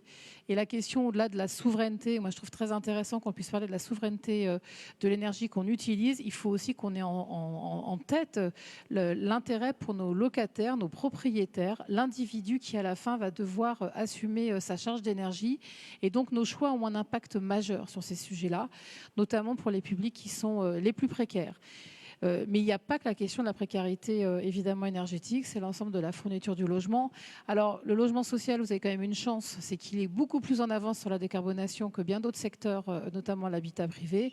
Mais je pense qu'on peut faire évidemment encore beaucoup mieux. Il y a aussi beaucoup de questionnements aujourd'hui sur les solutions qu'on nous propose. Il va falloir qu'on trouve aussi, quelqu'un a parlé tout à l'heure des enjeux fiscaux et des enjeux législatifs et techniques, il y a aussi encore beaucoup de blocages et nous espérons trouver dans les semaines qui viennent les éléments qui nous permettraient en tout cas d'avancer. Et puis je le dis quand même, électrifier dans le bâtiment et dans le logement, c'est pas juste changer de vecteur énergétique, c'est faire des travaux. Parce que si nous ne les faisons pas, nous courons à la catastrophe. Donc ne pensons pas qu'il faut juste changer d'énergie, il va falloir aussi améliorer la qualité des bâtiments dont on parle. Merci. Merci Emmanuel Cos. Et effectivement, dans la PPE, on a des objectifs de rénovation énergétique qui sont très ambitieux, qu'on n'a jamais atteints jusque-là, mais on espère s'améliorer. Alors ça clôt ce premier tour de table autour de la thématique de la consommation. On voit bien que nous aurons plus de consommation électrique dans les années à venir, que ce soit dans l'industrie, les bâtiments, le transport. Mais donc il nous faudra plus de production bas carbone, qu'elle soit électrique ou non. Ça va ouvrir ce deuxième volet de cette table ronde. Avant ça, tout le monde ne pourra pas prendre la parole, mais je vois plusieurs parlementaires et ex-ministres parmi vous. Donc je voulais quand même nommer les travaux que certains d'entre vous font. Madame Agnès Pannier-Runacher, ancienne ministre et ministre de l'énergie à l'époque de la tempête énergétique en 2022 notamment. Vous avez aussi fait beaucoup de travaux sur la SFEC 2023, si je me souviens bien, et dire si on attendait cette PPE avec impatience. Vous avez été aussi appuyé par Olga Givernet, ici présente, qui a fait avancer un petit peu la PPE en lançant les débats au moment où vous étiez ministre. Je vois Jean-Luc Fugy, président à l'Assemblée du Conseil supérieur de l'énergie. Monsieur Schellenberger, Raphaël Schellenberger, député du Haut-Rhin, qui a été à la tête de la commission d'enquête sur la perte de souveraineté énergétique et qui mène en ce moment une mission pour débloquer l'électrification chez les industriels. Maud Bréjon, ancienne parlementaire et maintenant porte-parole du gouvernement. Vous avez mené la loi MUPA à l'époque de la tempête énergétique, mais aussi la loi d'accélération sur le nucléaire qui permet déjà d'avancer sur les travaux que vous menez, Monsieur Fontana, pour relancer le nucléaire. et Marie-Noëlle Battistel. Alors le micro va passer chez vous, puisque aujourd'hui nous sommes sur un barrage hydroélectrique. C'est la première énergie renouvelable de France. Les investissements étaient bloqués, puisque nous sommes encore dans un contentieux de 15 ans avec la Commission européenne. Mais vous avez porté une mission puis une proposition de loi justement pour sortir de ce contentieux et reprendre les investissements sur cette énergie bas carbone et pilotable. Alors, qu'est-ce qu'il nous reste à faire justement pour sortir de ce contentieux et reprendre les investissements dans cette belle énergie ? Monsieur le Premier ministre, Mesdames et Messieurs les ministres, oui, effectivement, il nous reste une petite étape, mais j'ai envie de dire qu'on a déjà beaucoup avancé. Effectivement, nous avons fait adopter à l'Assemblée nationale jeudi dernier la proposition de loi que nous avons portée avec mon collègue Philippe Bolo. C'est un peu l'aboutissement de 13 ans de travaux, de missions, de rapports, d'avancées, de déceptions, de discussions avec la Commission européenne qui se sont renforcées ces derniers mois au travers de la dernière mission en collaboration très très étroite avec le gouvernement, et nous avons conduit ça en parallèle, et je voulais remercier le gouvernement pour son engagement très volontariste sur ce sujet, et il y a longtemps qu'on n'avait pas vu une avancée telle que celle-là, donc merci beaucoup. Alors qu'est-ce que nous attendons aujourd'hui? C'est évidemment l'examen au Sénat pour que cette loi devienne effective et qu'on puisse relancer les investissements de cette filière d'excellence française. Vous avez dit à plusieurs reprises combien elle est précieuse pour l'équilibre du système électrique, pour la gestion du multi-usage, pour la gestion des risques aussi et des aléas, et on voit combien on y est confronté de plus en plus. Donc on espère que le Sénat délibérera très rapidement, favorablement, pour qu'on puisse relancer ces investissements. On l'a dit tout à l'heure, c'est plus de 5 milliards, c'est plus de 2,5 gigas, c'est plus de 11% de la production, donc c'est tout à fait significatif, et nous le faisons à la fois pour la souveraineté énergétique de la France, pour cette filière d'excellence et pour les agents qui sont des passionnés et qui la font vivre au quotidien. Merci Marie-Noëlle Battistel. Et parmi les autres parlementaires qui travaillent effectivement beaucoup sur l'énergie, Philippe Bolo, donc vous avez accompagné la mission sur l'hydraulique qui a abouti à cette proposition de loi à l'Assemblée. Monsieur Marc Ferracci, ancien ministre, aujourd'hui parlementaire, vous prendrez la parole plus tard dans cette table ronde pour nous parler des emplois industriels, sujet qui vous tient à cœur. Alors, on va essayer de dézoomer un petit peu. La France n'est pas que la métropole, c'est aussi beaucoup de zones non interconnectées qui ont des grands défis de sécurité, d'approvisionnement, de décarbonation, d'équilibre du système électrique, sachant qu'il n'y a pas de nucléaire et peu d'interconnexion. Alors Frédéric Mionne pour Albioma, comment faire des territoires non interconnectés, des vitrines de décarbonation réussies, en s'appuyant le plus possible sur ces ressources locales et en préservant également les finances publiques, parce qu'on sait qu'importer des biocarburants bioliquides de l'autre bout de la planète, ben ça coûte cher. Merci.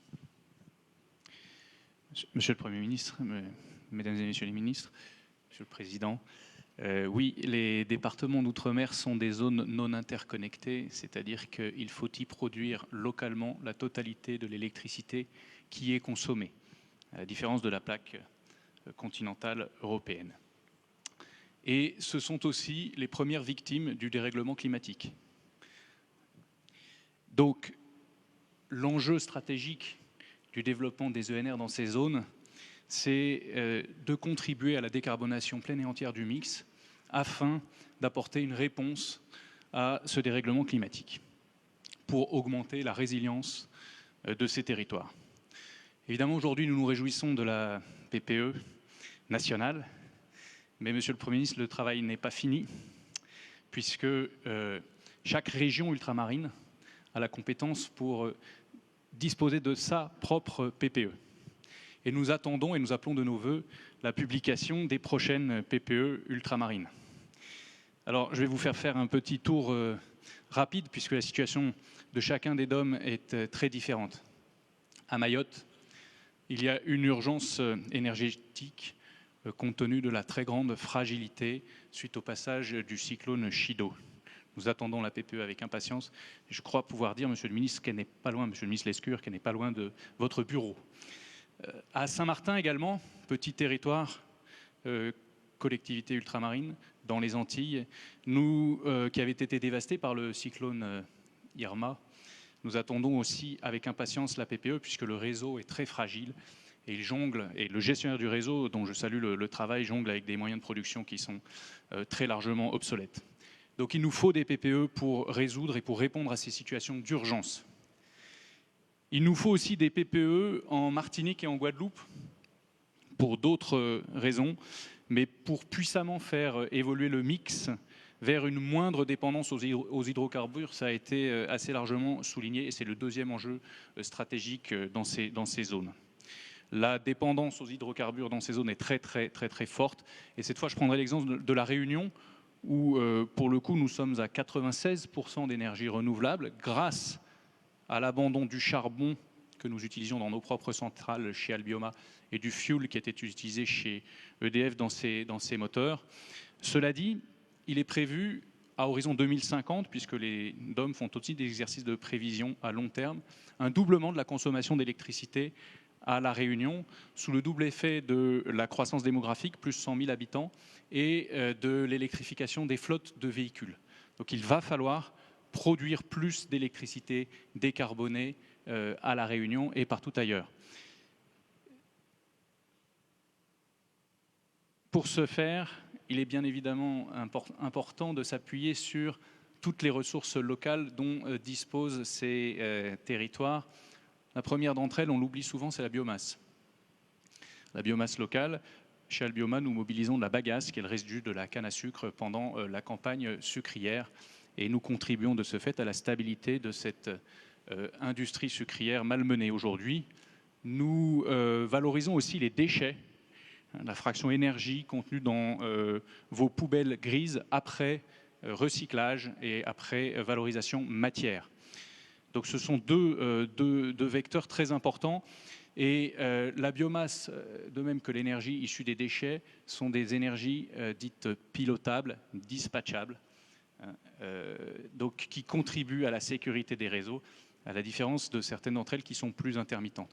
Il faut donc penser complémentarité du mix et éventail de solutions équilibrées. Au-delà de la biomasse, des déchets, la géothermie, qui n'a pas été citée. Les DOM sont des zones volcaniques et où le potentiel de géothermie est avéré. Et enfin, le solaire, bien évidemment, puisque là où il y a de la canne à sucre, il y a du soleil. Je terminerai par un tout petit mot, un souhait. J'ai parlé des PPE. Il faut également un fort alignement de toutes les parties prenantes qui contribuent à la définition des politiques énergétiques, l'État, les régions, l'ADEAL, le préfet, les agriculteurs, pour ne pas les citer. C'est très important puisque nous devons ensemble lever des contraintes très fortes qui pénalisent le développement de ces énergies aujourd'hui. Il faut mettre en cohérence des documents, les différentes strates de documents administratifs qui s'imposent à l'exercice de notre métier, la strate communale, les plans d'urbanisme, mais également la strate supracommunale, avec tous les schémas que vous connaissez, les plans, les zonages de protection du milieu naturel. Enfin, très important de ne pas oublier la prise en compte de la spécificité des RUP, des régions ultra-périphériques, dans le cadre de l'évolution de la réglementation européenne. Je vous remercie. Merci. Alors, puisqu'on parle de renouvelables en général, Jules Nissen, pour le syndicat des énergies renouvelables, vous êtes le représentant des professionnels des énergies renouvelables électriques, mais pas que. Mais avec vous, on va aborder la question de l'éolien et du solaire, qui joue quand même un rôle majeur, qui progresse beaucoup. Donc, comment ces énergies renouvelables contribuent-elles à répondre aux besoins du système électrique et des consommateurs ? Oui, bonjour, merci Monsieur le Premier ministre, Mesdames et Messieurs les ministres. Je voudrais juste commencer par avoir une pensée particulière pour Agnès Pannier-Runacher, qui a non seulement pris la barre en pleine tempête énergétique, qui est à l'origine de 2 lois d'accélération et de la stratégie française énergie-climat V0, qui reste quand même la charpente de ce dont on discute aujourd'hui. Et j'en profite aussi pour remercier Sophie Morelon et Laurent Cueny, parce que dans les tempêtes, il y a aussi des incertitudes, y compris politiques.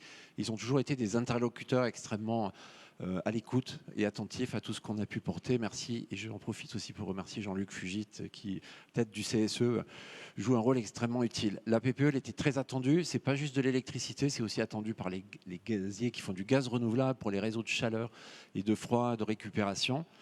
Et puis s'agissant de l'électricité, c'est pas juste le CERC qui mène ce combat de l'électricité renouvelable. On le fait dans une forme d'alliance de conviction avec Anne-Catherine de Tourtier pour France Renouvelable et Daniel Bourg pour Enerplan. Monsieur le Premier ministre, vous nous avez reçus vendredi matin, 2 heures, c'est pas rien dans un agenda de Premier ministre. Et surtout, c'était la première fois depuis 12 ans, c'est un deuxième point que je souhaite soulever.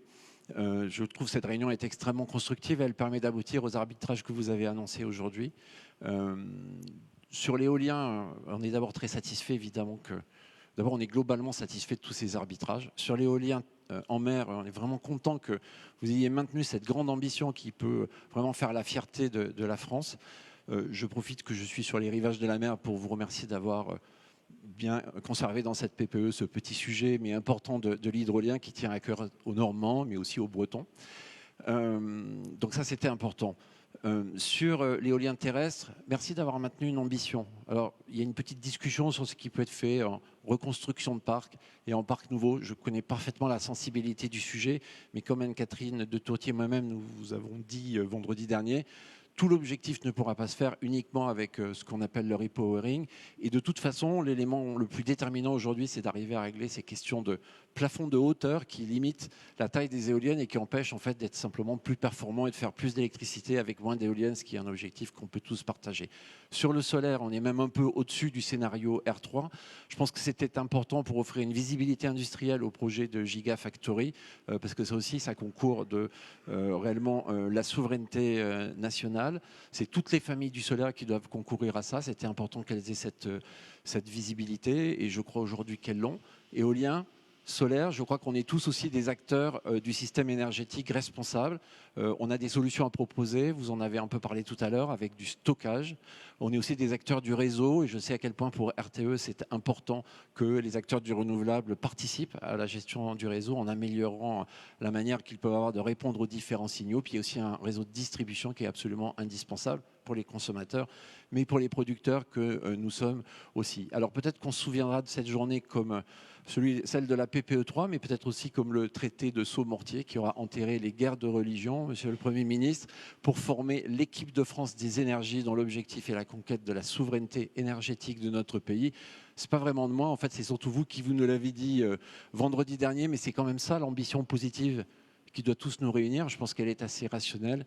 Je sais bien qu'il y aura une échéance importante en 2027, mais ce sujet de la souveraineté par la décarbonation, je ne vois pas quel genre de clivage il peut proposer. Donc merci beaucoup pour cette PPE. Merci Jules Nyssen. Alors production décarbonée, des grandes ambitions dans les renouvelables. Vous avez parlé de l'éolien offshore, il y a un cap qui est maintenu. Il y aura des appels d'offres qui vont suivre parce que c'est très piloté par l'État. Donc dans des énergies qui sont aussi bien pilotées par l'État, il y a celle du nucléaire, évidemment, qui est essentielle, colonne vertébrale de notre système électrique. Et alors cette PPE acte la relance du nucléaire avec, pour commencer, 6 nouveaux réacteurs nucléaires, une option sur les 8 suivants. Alors, dans le planning à date, le premier réacteur nucléaire entrerait en service en 2038, là où les premiers atteindront déjà leurs 60 ans. On voit la nécessité de relancer ce nucléaire pour à minima prendre le relais de ceux qui existent. Alors après des décennies sans construction de centrales et des pertes de savoir-faire, le défi est de taille. Donc comment est-ce que vous vous organisez chez EDF pour arriver à tenir les délais et les coûts et ainsi redémontrer notre savoir-faire dans la construction d'un nucléaire performant et compétitif? En effet, bon, déjà aussi la PPE permet de continuer à travailler sur le parc existant, augmenter la durée de vie, augmenter la puissance, préparer leur adaptation aux conditions futures. Donc ce sont des très gros chantiers aussi qui mobilisent beaucoup de gens. Effectivement, bien là, Monsieur le Premier ministre, vous citiez les anciens, le plan Messmer, j'ai relu aussi les anciens. C'est tout simple, il faut avoir un design bien identifié et répéter, répéter, répéter, et travailler en partenariat avec l'industrie. Donc c'est vraiment ça qui nous fait avancer. Et sous le contrôle de la DIN, merci Joël, qui nous challenge et nous conseille aussi. Et donc nous nous mobilisons pour pour être en mesure d'en faire 6, plus potentiellement 8, parce que l'idée est d'avoir des gains par effet de série. Sur les 6 premiers, on prévoit d'améliorer de 15% le coût à chaque paire. Après, ça peut s'aplatir un peu, mais il y a encore des gains qui pourront être allés rechercher en effet de série. Alors, il faut s'organiser avec une maîtrise d'œuvre, une maîtrise d'ouvrage, les partenaires, comme je le disais. Et puis, au-delà de ça, il nous faut une politique industrielle, parce que ce sont des investissements importants. Nous pouvons nous appuyer sur une supply chain française et qui se met déjà au travail avec le GIFEN. Et le GIFEN prévoit de recruter 10 000 personnes par an. Nous-mêmes, nous recrutons également 10 000 personnes pour être au rendez-vous de ces compétences-là. Donc, un chantier formidable pour nous. Il nous faut bien sûr financer tout cela. La PPE permet de renforcer la position de la France vis-à-vis de la Commission européenne où le dossier de financement a été mis en place. Et donc, bien, c'est un travail de long cours, mais bien, on retrouve les réflexes de nos anciens. Et je suis absolument convaincu que la France est capable de faire ce programme, les équipes d'EDF, mais aussi nos partenaires industriels que je remercie. Merci à vous.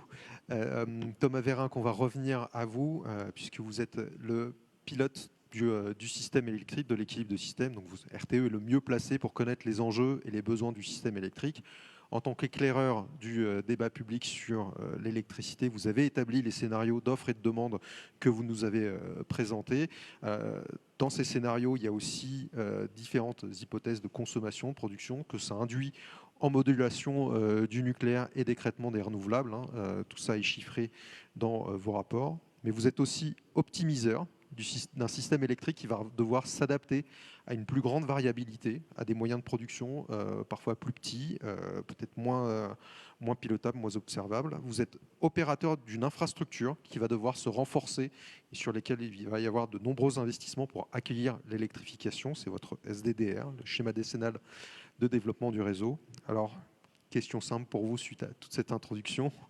Comment prévoyez-vous de faire évoluer l'équilibre du système électrique et l'investissement dans ces infrastructures essentielles pour accueillir l'électrification ? Merci Nicolas Goldberg d'avoir rappelé que RTE, ce n'est pas uniquement le bilan prévisionnel, mais c'est aussi de l'exploitation et de l'infrastructure. Et en réalité, quand dans les années 70, on était à 10% de part de l'électricité dans la consommation totale, qu'on est monté à 25% jusqu'au début des années 2000, ça a été aussi une période de renforcement de l'infrastructure de réseau et de modification de son pilotage. Et donc là, comme on a un plan qui est aussi ambitieux, il faut faire pareil. Alors sur l'exploitation, la première chose, c'est que les énergies renouvelables, toutes, doivent être pilotées. Aujourd'hui, elles le sont. Regardez cette nuit, vous pouvez voir l'application de RTE, Ecodomix, des énergies renouvelables, des éoliennes se sont arrêtées au moment où il y avait beaucoup de production. C'est normal, c'est bien. Mais comme ça va se développer, il va falloir qu'on encadre la façon dont ce pilotage se fait pour pas que ça se fasse de manière anarchique. Ce sont des milliers d'installations qui sont réparties sur le territoire et dont on va devoir s'assurer qu'elles s'arrêtent au bon moment, dans les bonnes proportions, et qu'elles repartent au bon moment et dans les bonnes proportions. On travaille pour mettre en place un nouveau cadre avec les administrations, avec les filières, et dès le printemps, il doit être opérationnel. Sur le nucléaire et sa modulation, comme je l'ai dit, ce n'est pas du tout un oublié de nos analyses. Au contraire, il faut reconnaître deux choses. La première, c'est que le parc nucléaire module depuis longtemps. Et la deuxième, c'est que la modulation à laquelle il sera confronté à l'avenir va changer en nature, en fréquence, en profondeur. Nous, on va devoir s'adapter à ça. Et si certaines tranches devaient moins moduler, on doit pouvoir le mettre en œuvre dans le système électrique. Il faut juste qu'on s'adapte, qu'on le sache, et on exploitera le système électrique de sorte à ce que ces tranches ne modulent pas. Je le dis, il n'y a pas de priorité technique d'injection. Donc on peut mettre en place un système où certaines tranches ne modulent pas. Il faut l'anticiper. Et par contre, ça nécessite qu'on construise autour un système où il y aura peut-être plus de batteries, plus de steps. Et je souscris, les steps, c'est un outil essentiel pour le pilotage du système électrique et plus de réseaux. Et sur l'infrastructure, on a aujourd'hui un système transport et distribution, et je vois Marianne Lignot qui est là, qui est très performant. Et je remercie Nicolas de Varenne pour les industriels d'avoir mentionné que ça faisait partie de la compétitivité du pays. Il faut qu'il le reste. Je pense que dans la compétition internationale, le réseau, c'est clé. Aujourd'hui, vous avez des pays dans lesquels il y a des difficultés. En général, ce n'est pas des difficultés de production. Ce sont des difficultés sur le réseau. Les pays qui vont s'en sortir sont ceux qui auront une très grande fiabilité. Elle a beaucoup de valeur. On a parlé des data centers tout à l'heure, ils veulent de l'électricité fiable. Donc fiabilité du réseau, coût. Et en réalité, on investit plutôt moins que nos grands voisins. Et agilité. On investit un peu moins, mais il faut qu'on investisse aux bons endroits. Je prends un exemple. À Dunkerque, au Havre, à Fos, on va mettre 3 milliards d'euros pour tripler la capacité d'accueil de ces zones. Si, en 2024, on avait arrêté nos investissements à Dunkerque, alors qu'il y avait un doute sur certains grands investissements qui ont été confirmés il y a 2 jours, ça n'aurait plus été possible de repartir et d'assurer 2029. Si on n'avait pas eu confiance et qu'on n'avait pas, au sommet de l'intelligence artificielle l'année dernière, annoncé une offre fast-track, on n'aurait pas eu un investisseur international qui a benchmarké la France et toute l'Europe et qui a été attiré par le fait d'avoir 1 gigawatt de puissance garantie avant 2030. Parce que la France peut être attractive en termes de délai de raccordement. Et donc, nous, en tant que gestionnaire de réseau, on va devoir faire notre travail, qui est de gérer le court terme, les aléas, les tempêtes, je pense que Marianne en parlera mieux que moi, tout en gardant le cap de temps long, qui est de moderniser notre infrastructure et de la développer en ayant en tête l'indépendance énergétique de la France.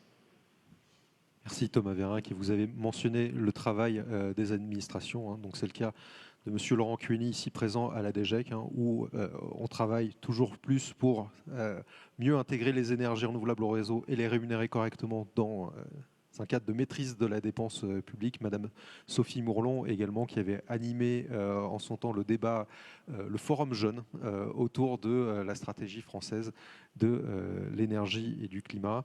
Et j'en profite également pour mentionner Xavier Ursa au GIFEN, pour mobiliser tous les acteurs du nucléaire et faire de ce nouveau programme nucléaire une réussite. Alors, je vais passer maintenant la parole à votre homologue, Thomas Vérin, mais côté distribution, Marianne Legnaud. Donc, RTE gère les autoroutes de l'électricité et Enedis, c'est les câbles à plus basse tension qui arrivent jusqu'à chez nous. 35 fois le tour de la Terre, 1,4 million de lignes électriques.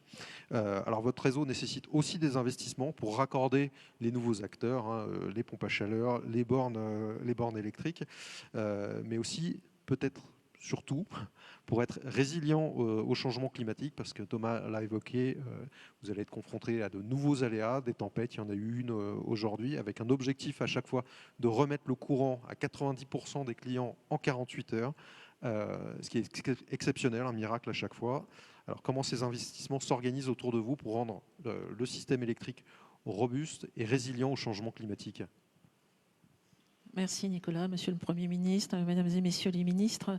Effectivement, je crois que produire de l'électricité décarbonée, la consommer avec des usages plus importants, plus diversifiés, c'est essentiel. Mais pour que ça fonctionne, il faut relier ceux qui produisent et ceux qui consomment. Et pour ça, il faut un réseau de transport, c'est RTE, de distribution, c'est Enedis, 1,4 million de kilomètres de lignes, le plus grand réseau européen. Et donc, dans les visuels qui ont été projetés, il n'y avait pas de mention des réseaux, mais moi, je le prends de manière très positive. C'est parce que ça fonctionne tellement bien que c'est une évidence. Pour autant, il faut quand même investir pour 3 objectifs qui ont été cités ce matin et continuer à les développer. Premier objectif, donc nous investissons, si je vous donne le chiffre 2025, 5,6 milliards d'investissements en France pour Enedis en 2025. Premier objectif, c'est raccorder des énergies renouvelables, toujours plus nombreuses. 1,2 million de sites renouvelables sont connectés au réseau opéré par Enedis, dont 850 000 autoconsommateurs, et ça c'est un changement, une évolution massive. Et nous avons connecté en 2025 6,8 gigawatts supplémentaires d'ENR, et c'est x3 par rapport à 2021. Donc on est parfaitement en ligne avec l'ambition qui vient d'être annoncée.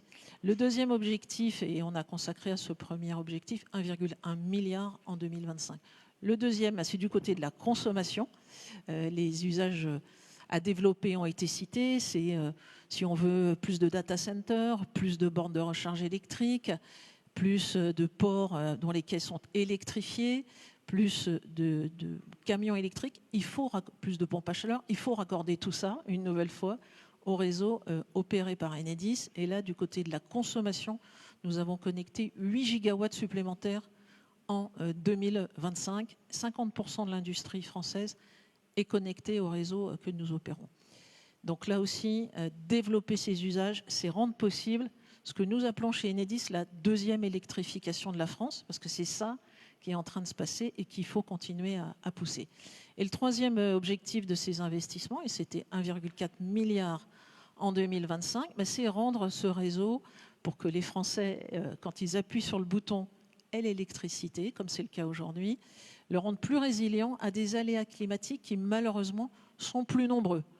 x2 en aléas climatiques qui induisent plus de 100 000 clients coupés entre 23-24 et les 4 années précédentes. x2.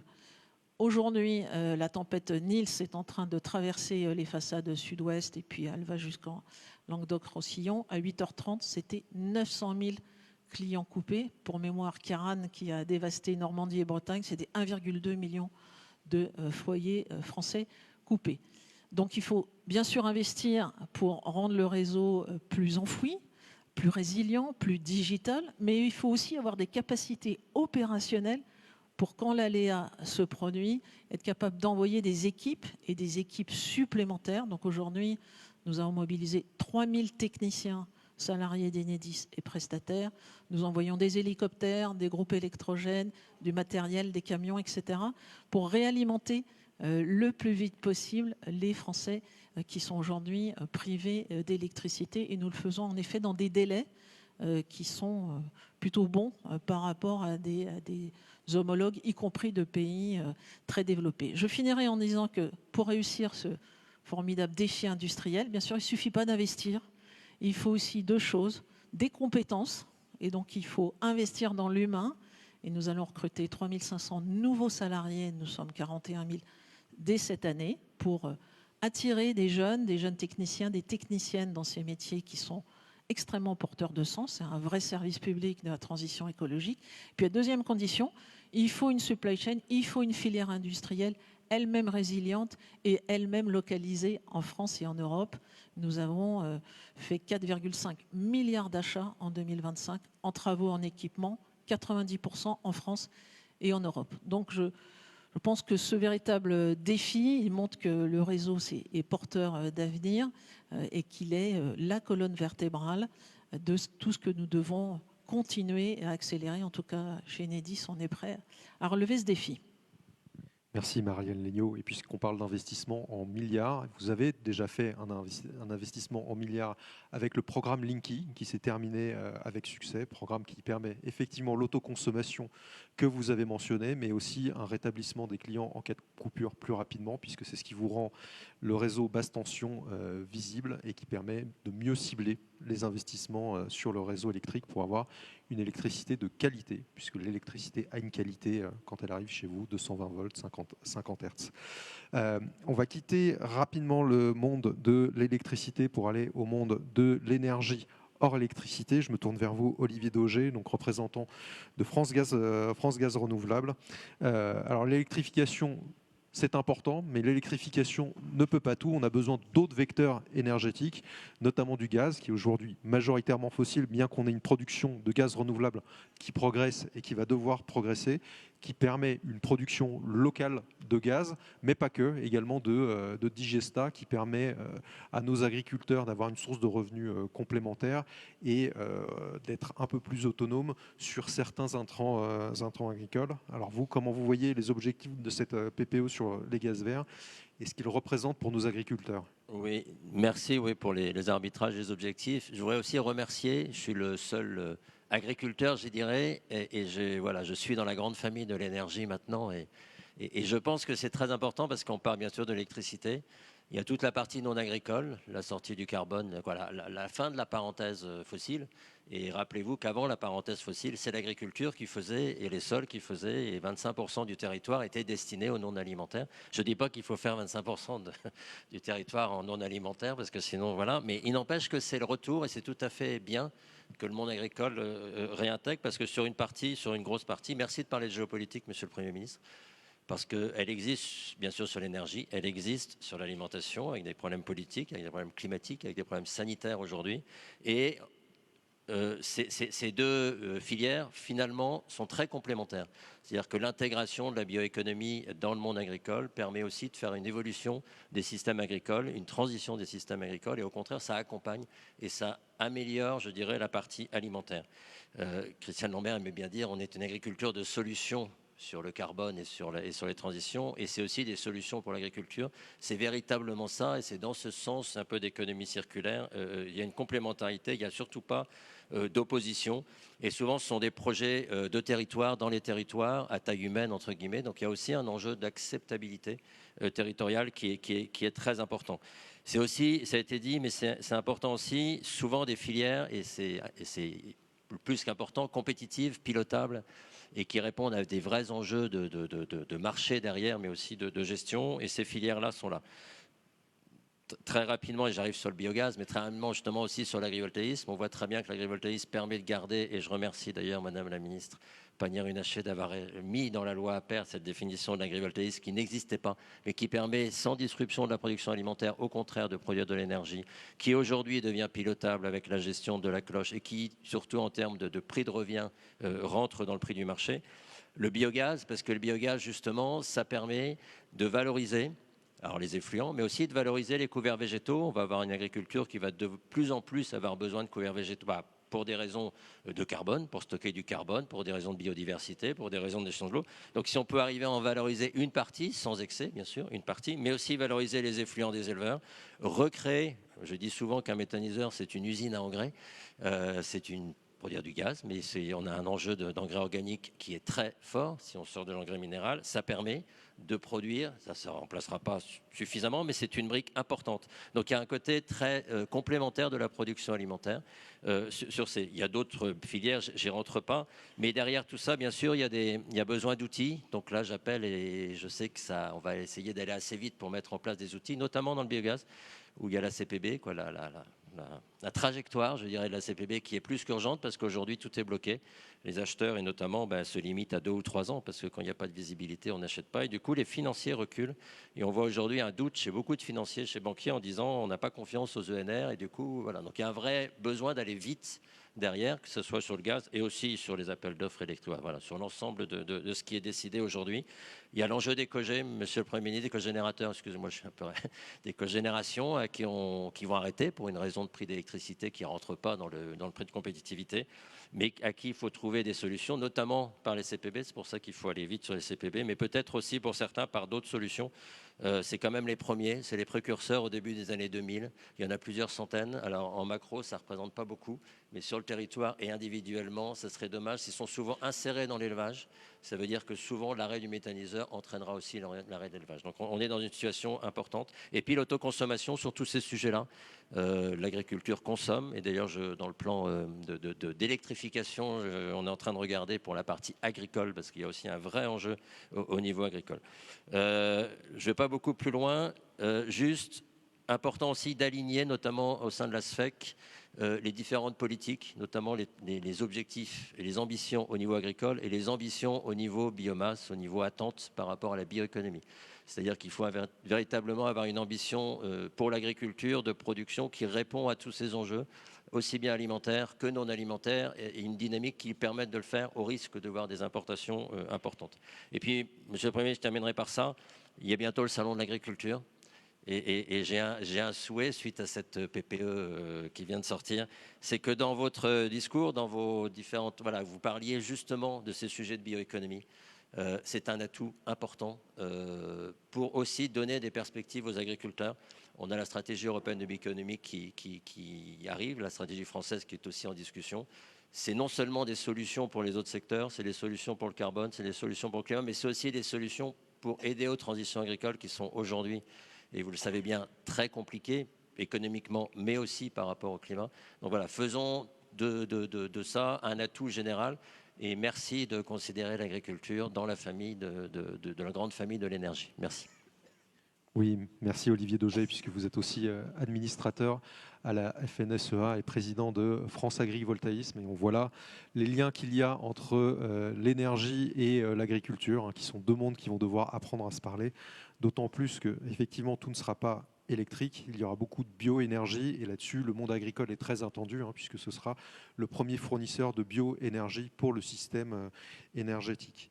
Alors toujours pour continuer dans ces énergies non électriques, Nicolas Garnier pour l'amorce, on doit aussi parler de chaleur décarbonée.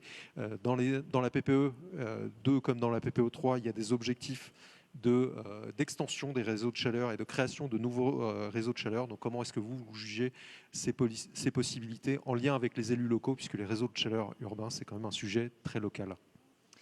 Monsieur le Premier ministre, mesdames et messieurs les ministres, chers collègues, chers amis, je voudrais partager avec vous deux évidences qui sont aussi deux ambitions et deux défis. La première évidence, c'est que tout kilowattheure est consommé sur un territoire, est distribué sur un territoire, transporté sur un territoire, produit sur un territoire. Et je parle à l'ancien élu local qu'on a rencontré à de plusieurs reprises avec le président d'Amorce. Il est assez évident que cette transition énergétique, qui a des enjeux nationaux évidents qu'on vient d'évoquer, passe aussi, y compris en termes d'adhésion, en termes de projet sociétal, par la question des territoires. Le deuxième élément, et de ce point de vue-là, je peux vous dire que peut-être qu'une des pistes dans la réalisation de cette PPE sera, et c'est notre proposition, un contrat d'objectifs et de partenariat entre l'État et les collectivités territoriales pour être pleinement contributeurs de ces objectifs qui ont été présentés.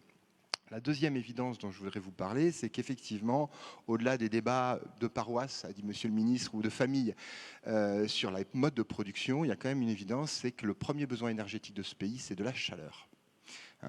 Et que la moitié de la facture énergétique... Oui, alors au passage, j'ai failli faire le clin d'œil, Monsieur le Ministre, mais vous avez remarqué comme on est sobre aujourd'hui. Demain matin, tout le monde au lit. Plus sérieusement, et cette chaleur, effectivement, elle représente la moitié de la facture des Français. 3 700 € payés par chaque Français d'énergie, dont la moitié, c'est du chauffage, et demain, probablement du froid, dont on n'a pas beaucoup parlé depuis ce matin. Et à la convergence de ces deux évidences, il y a deux ambitions. La capacité à engager les territoires dans la transition énergétique, la capacité à développer cette chaleur renouvelable.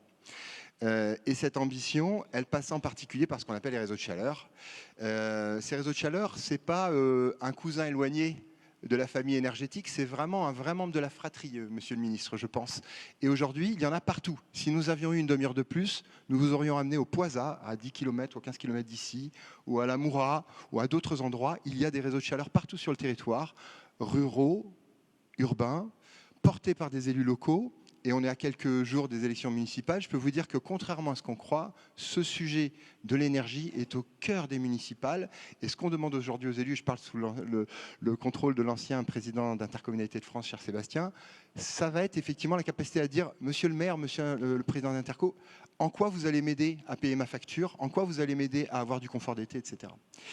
Finalement, ce réseau de chaleur, c'est le symbole de la transition énergétique pour un élu local, parce que c'est utiliser des ressources locales, c'est développer de l'économie et de l'emploi à l'échelle locale, c'est distribuer et c'est rendre un service aux populations, tout en maîtrisant leurs factures. Donc on appelle à ce que ces réseaux de chaleur soient effectivement aussi au cœur du jeu, aux côtés de l'électrification, souhaitable et durable. Et pour ça, il faut effectivement envisager, c'est l'occasion de dire un dernier merci à quelqu'un qu'on n'a pas cité, qui est juste mon voisin de droite, le travail de l'ADEME sur le fonds chaleur. Je pense que ce n'est pas moi qui le dis, c'est la Cour des comptes qui dit que c'est probablement le plus beau levier de la transition énergétique en termes de coût-bénéfice. On est tous dans une période où l'argent est rare, cher, doit être efficace, et ce fonds chaleur, il est nécessaire. Je parle sous le contrôle d'Agnès, de Jean-Luc et d'autres, pour dire que ce fonds chaleur mérite effectivement probablement d'être dopé, mais je crois qu'il y a consensus, mais je sais que les arbitrages sont difficiles. Dernier point, finalement, l'histoire commence. Merci à vous, et je le dis au même titre que d'autres, merci d'avoir osé ce geste de courage et de responsabilité que de sortir cette PPE que nous attendions. Certains disent 4 ans, d'autres disent 20 ans. En tout cas, ça fait un moment qu'on attend, ça nous donne de la visibilité.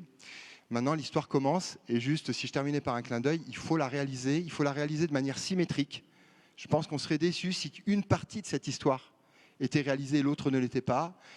Et peut-être en visant, et ça c'est pour Jules en particulier, les fourchettes hautes, en particulier en matière d'énergie renouvelable, nous pensons que nous en sommes capables. Je représente les élus locaux que je salue. La production d'énergie renouvelable est possible sur les territoires, dès lors qu'elle est concertée, d'ailleurs elle fait l'objet d'un dialogue. Donc nous, on croit à ce potentiel-là, donc heureux de pouvoir l'écrire, l'histoire avec vous.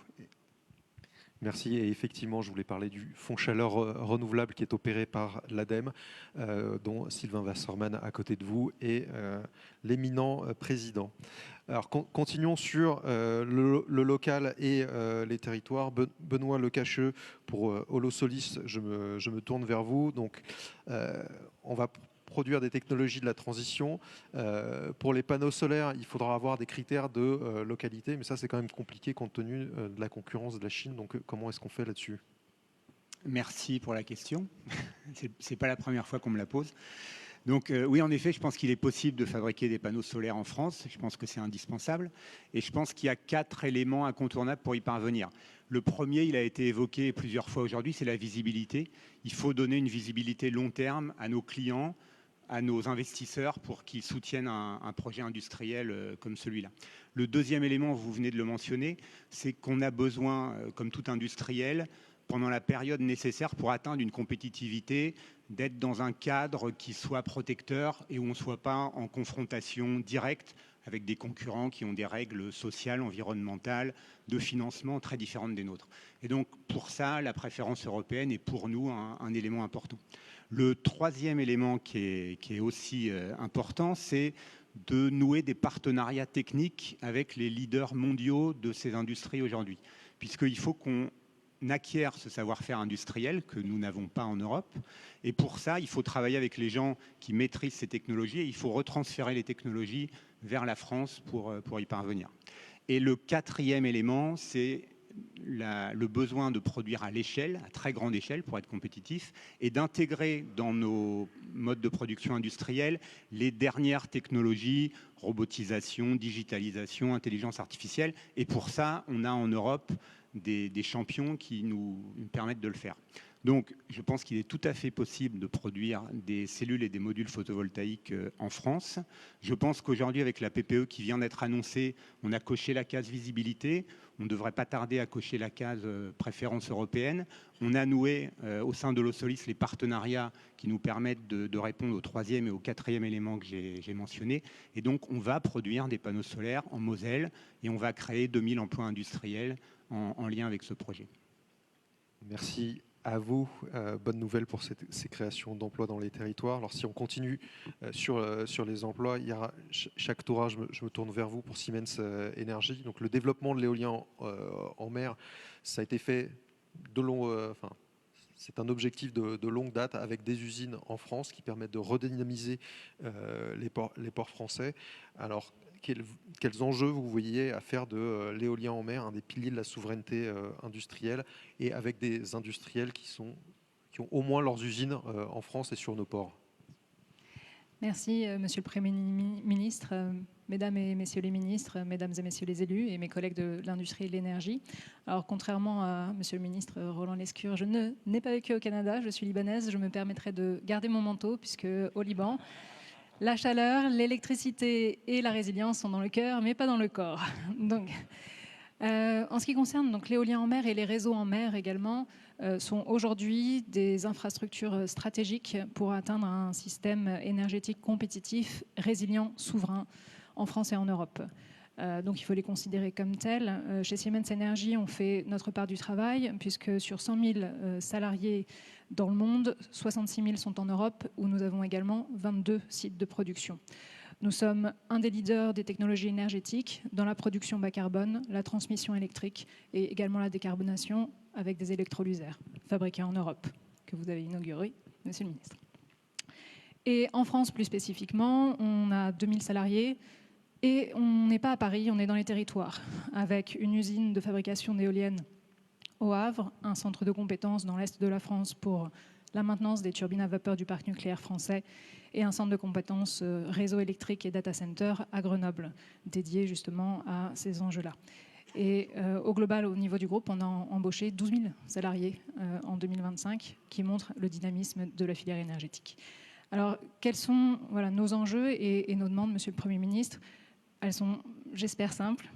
Une bonne exécution de la stratégie et le Made in Europe. Alors, cette bonne exécution, parce que vous le savez, la visibilité de la PPE était indispensable, et merci à nouveau à tout le monde, à tous les efforts qui ont été faits pour aujourd'hui pouvoir la publier. Mais une stratégie ne vaut rien si elle n'est pas exécutée rapidement et simplement. Et je donnerai quelques exemples. La directrice générale de l'énergie et du climat a rappelé la PPE 2. Je retournerai à la PPE de 2009, où l'objectif pour l'éolien en mer était de 6 gigawatts en 2020. Objectif que nous atteindrons au début des années 2030. Donc nous souhaitons que l'éolien en mer et les nouveaux objectifs de la PPE 3 ne soient pas atteints en 2045, mais bien en 2035. Et pour cela, il faut lancer les cahiers des charges, des appels d'offres et les attribuer dans les calendriers initialement prévus.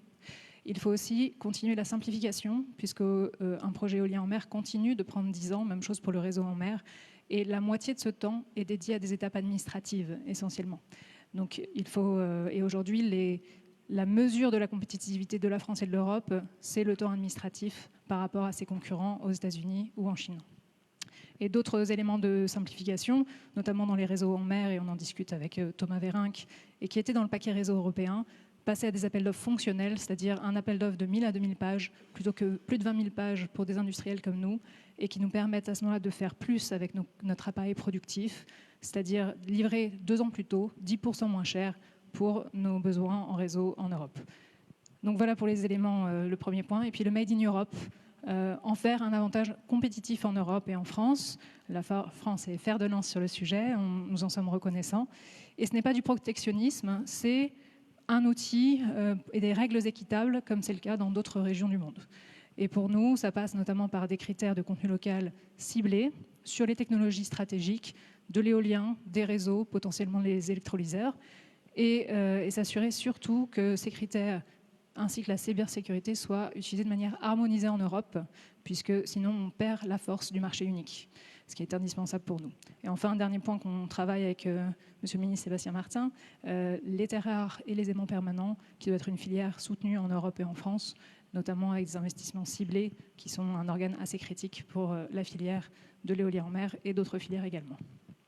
Donc à nos yeux, ces différents outils, exécution, Made in Europe, feront en sorte qu'on s'assure que la France et l'Europe restent une puissance géo-industrielle des technologies de l'énergie. Merci. Merci. Et à ce titre, il y a le CEREM Act européen dont on espère une transposition efficace en France. Alors pour conclure cette table ronde, Monsieur Marc Ferracci, ancien ministre de l'Industrie et aujourd'hui parlementaire, l'électrification, la production d'énergie décarbonée, ce sont des emplois locaux. Comment est-ce qu'on fait pour poursuivre dans cette voie et conserver ces emplois locaux au service des territoires et de la nation? Merci, Monsieur le Premier ministre. Mesdames et Messieurs les ministres, merci de me permettre de conclure. Je vais essayer de faire vite parce que, outre le remarquable effort de sobriété en matière de chaleur, je crois qu'il y a un buffet campagnard jurassien qui nous attend et dans lequel tout le monde se projette. Ce que j'ai retenu de nos échanges, au fond, c'est que notre stratégie énergétique et notre stratégie industrielle sont les deux faces d'une même pièce. Ça a été dit, nos industriels ont besoin d'électricité ou d'énergie décarbonés à bon prix pour pouvoir être compétitifs, et ils le sont de plus en plus. On a parlé d'Arcelor, on a parlé d'Aluminium Dunkerque, on a parlé des projets qui vont bientôt sortir de terre sur nos territoires comme celui de Safran. Je pense que ça c'est un élément très important, mais il ne faut pas perdre de vue également que nos énergéticiens sont également pourvoyeurs d'emplois. Et ce que disait Roland Lescure très justement tout à l'heure, à savoir qu'il faut sortir de cette querelle de famille. Je pense qu'on parviendra à sortir de cette querelle de famille en montrant que derrière cette PPE, il y a des emplois dans les territoires, il y a des emplois dans les pompes à chaleur, il y a des emplois dans le nucléaire. La filière va recruter 100 000 personnes dans les 10 prochaines années. Il y a des emplois dans l'éolien en mer, et pour qui a visité les usines du Havre, par exemple, de Siemens Energy, eh bien, on en est convaincu. Je pense que ça fait partie de l'acceptabilité de notre stratégie énergétique globale que de montrer ces impacts territoriaux. Et je pense qu'on doit aussi être conscient d'une difficulté qui peut surgir. Notre stratégie, tout le monde la partage, c'est de sortir d'une dépendance, celle des énergies fossiles. Il ne faudrait pas que sortir de cette dépendance nous amène à une autre dépendance, celle qui peut se faire jour vis-à-vis des composants asiatiques, chinois, notamment concernant les énergies renouvelables. Et pour ça, Ira Chaktoura l'a très bien dit, on a aujourd'hui des outils sur lesquels on doit s'appuyer. On doit s'appuyer sur les critères de résilience du NZIA. On doit faire ce que nous faisons sur le photovoltaïque en imposant des critères d'empreinte carbone qui, de facto, flèchent ou peuvent permettre de flécher sur la production locale.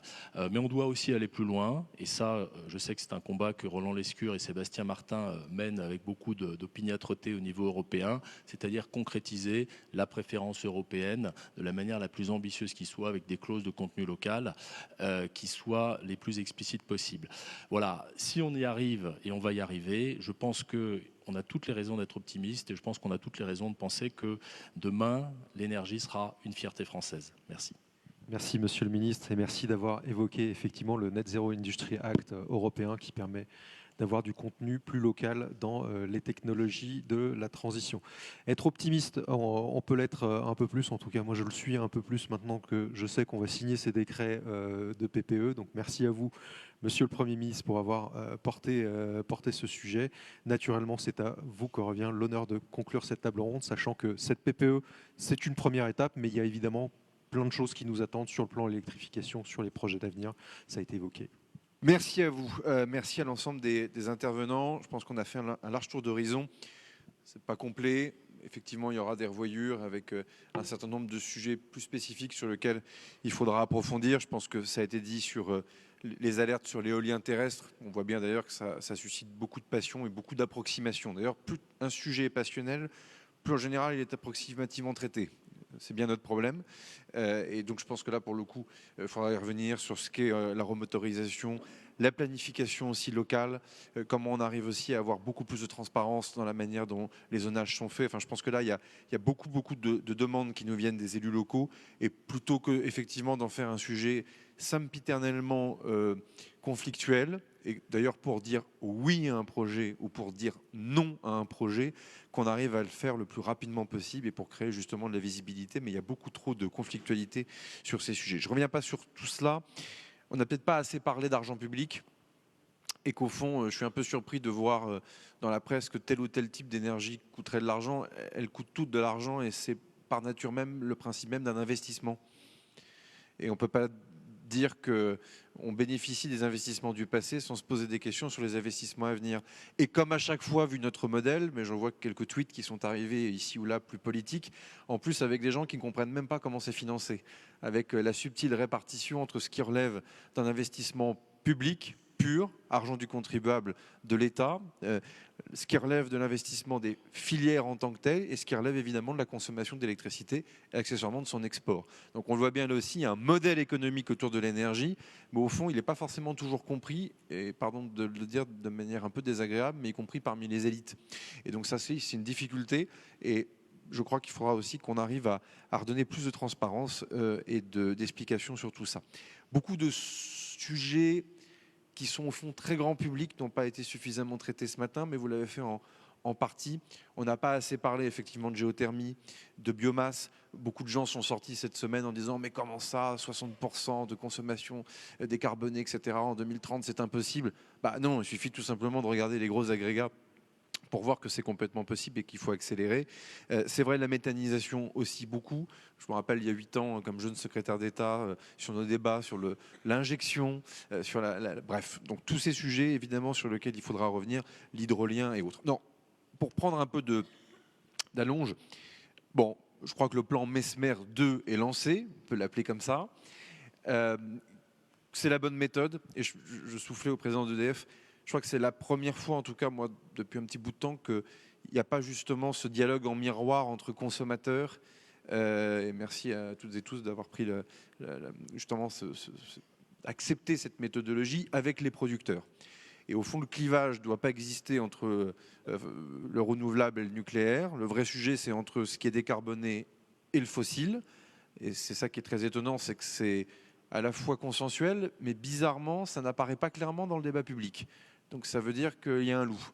Et donc derrière, c'est par le dialogue entre la consommation et les consommations au pluriel et les productions, évidemment qu'on arrivera à s'en sortir. La deuxième des choses, c'est que je pense que les cibles retenues, et je remercie les équipes d'RTE, parce que vous avez, je crois, réussi à le faire sans pression, dans un moment dans lequel il y en avait beaucoup.